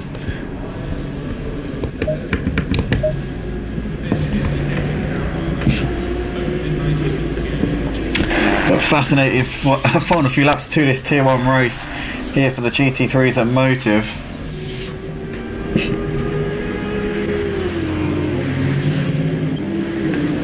And this, I think, will go down to the wire. But who is it going to be to take this win? Is it going to be Caterpillar or Tinus in the house? I think it's between these two for the race win. The gap is 37 seconds between Caterpillar and Tinus, so it all depends on how much time Caterpillar will lose in the pits. If he can keep it down to about 30 seconds, he'll come out with a reasonable lead. If it's about 35 seconds, he'll come out just ahead of him. I reckon Caterpillar's got to pull the trigger now. Get yourself in, do the pit stop, find out, because Tinus is going to be gaining more and more time with him. So if he comes in now, he'll have a chance at defending it if Tinus is on his back. And he comes in, so Caterpillar is coming in at the end of lap 27. So he pulls the trigger here as we're coming into the closing stage of this race. What about Highgrade and PS Vids? Those two have still got to pit as well. Are they going to come in right at the end, at the last second here? Caterpillar nonetheless coming down the pit lane here. He's just starting lap 28 of the race. He's into his box now. Tinus coming through Luffield. So Tinus is now ahead of Highgrade into 2nd place. High Grade now pulls the trigger. He's into the pits here at the end of lap 27. What about PS Fids? PS Fids staying out for the time being. So Caterpillar's out of the pits already here. Caterpillar's already done his stop. Where's Tynus? Tynus. Oh, it's not much, but it's enough. Caterpillar here has managed to pull off the no tyre change strategy. But what is his gap to Tynus here? We've got just under 3 laps left in this race, and the gap is not much here between Caterpillar and Tynus in the house, but it's enough. He's got the lead, but it's about 3 or 4 seconds between these two. So Tynus in the house, if he can lap about a second and a bit, a lap quicker than Caterpillar, might be able to nick the win here. 3.8 is the gap. Tynus needs to lap a second and a half a lap quicker than Caterpillar to nick this race win off of him.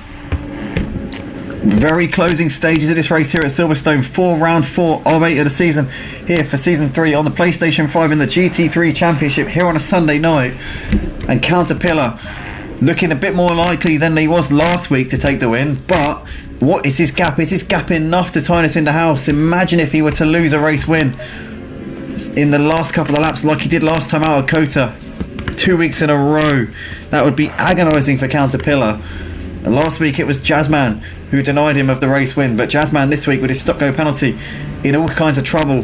He's running a second and a half behind High Grade, who's running in P7, so I don't know if Jazzman might be fancying a P6 here. He's only 3 seconds behind Max Power in 6th. If he can fly around these last couple of laps, he might have a chance of nabbing a P6 here at the end of this race. But this is the battle right now.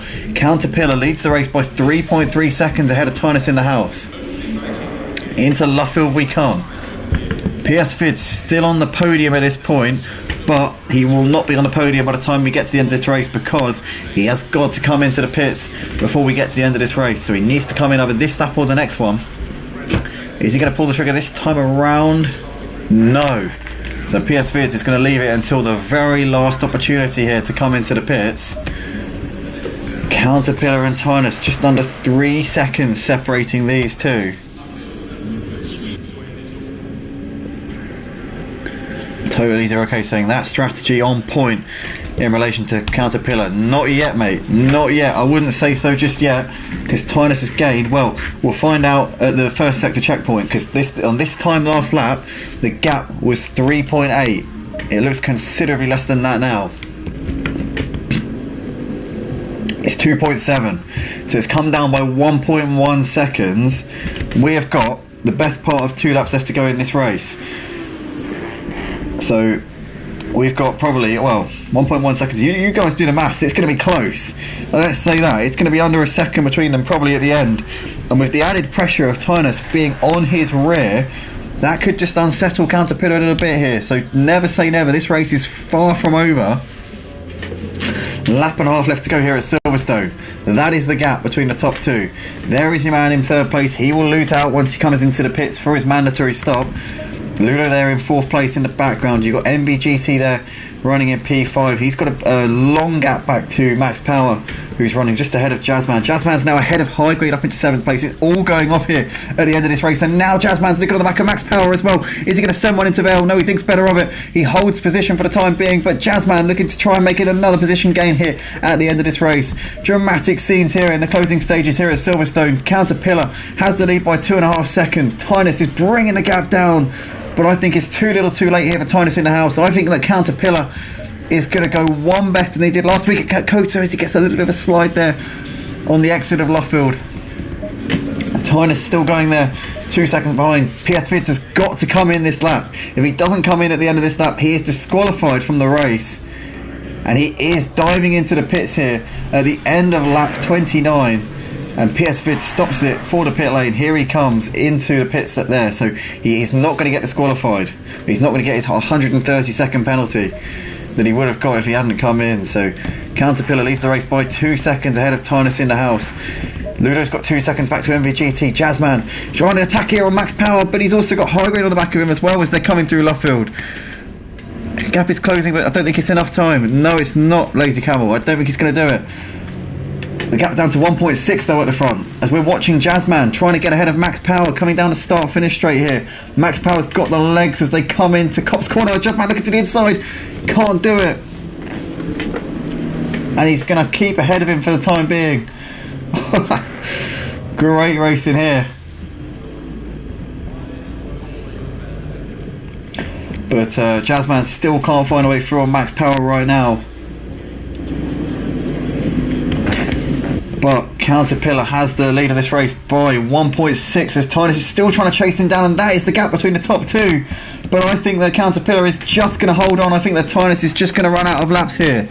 With half a lap left to go, they're coming through the loop for the final time, and Caterpillar has driven the strategy absolutely brilliantly here tonight, keeping the line of battle for P5, because PS Vids has got Max Power, Jazzman and High Grade all over him as Jazzman's looking to the outside, coming into Vale.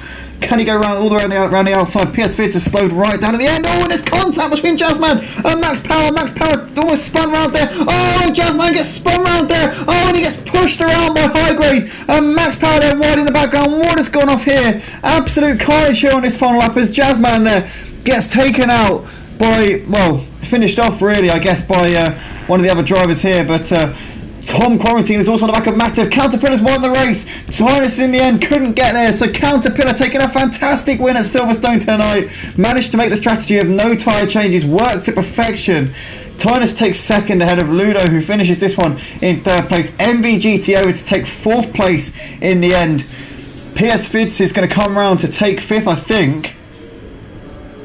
But what's going to happen in the battle here between Max Power and High Grade, as High Grade's looking to the inside into Brooklands, but Max Power's just got it. Oh, as High Grade pushes it around, Max Power then gets taken out. And what's going to happen here, and I don't think that Arlampa's close enough, but High Grade here is waiting for Max Power to get it going again. Arlampa's going to swoop around here, I think, to take P7 off of High Grade. As where is Max Power? Max Power's actually got it going again, so Arlampa's going to rob High Grade here of that position. PS Vids takes P4 in the end, ahead of Max Power, who comes over to take fifth. Arlampa there in the end, sixth in this race, ahead of High Grade, who finishes this one in seventh place. As there was a bit of a messing around at the end there. Jazzman takes eighth place in the end as he is not happy with Max Power by the looks of it. Matev takes ninth ahead of Epiphany, who completes the top 10. Mary Louise in the end is going to come around to take 11th place as he's just coming through the final few corners. But dramatic end to that race. Yellow Army takes 15th, Glenn 16th, Spuzz in 17th, and Titan Guto a couple of laps down in 18th place after starting the race a lap after everybody else. Mary Louise comes around to take 11th place here for this one.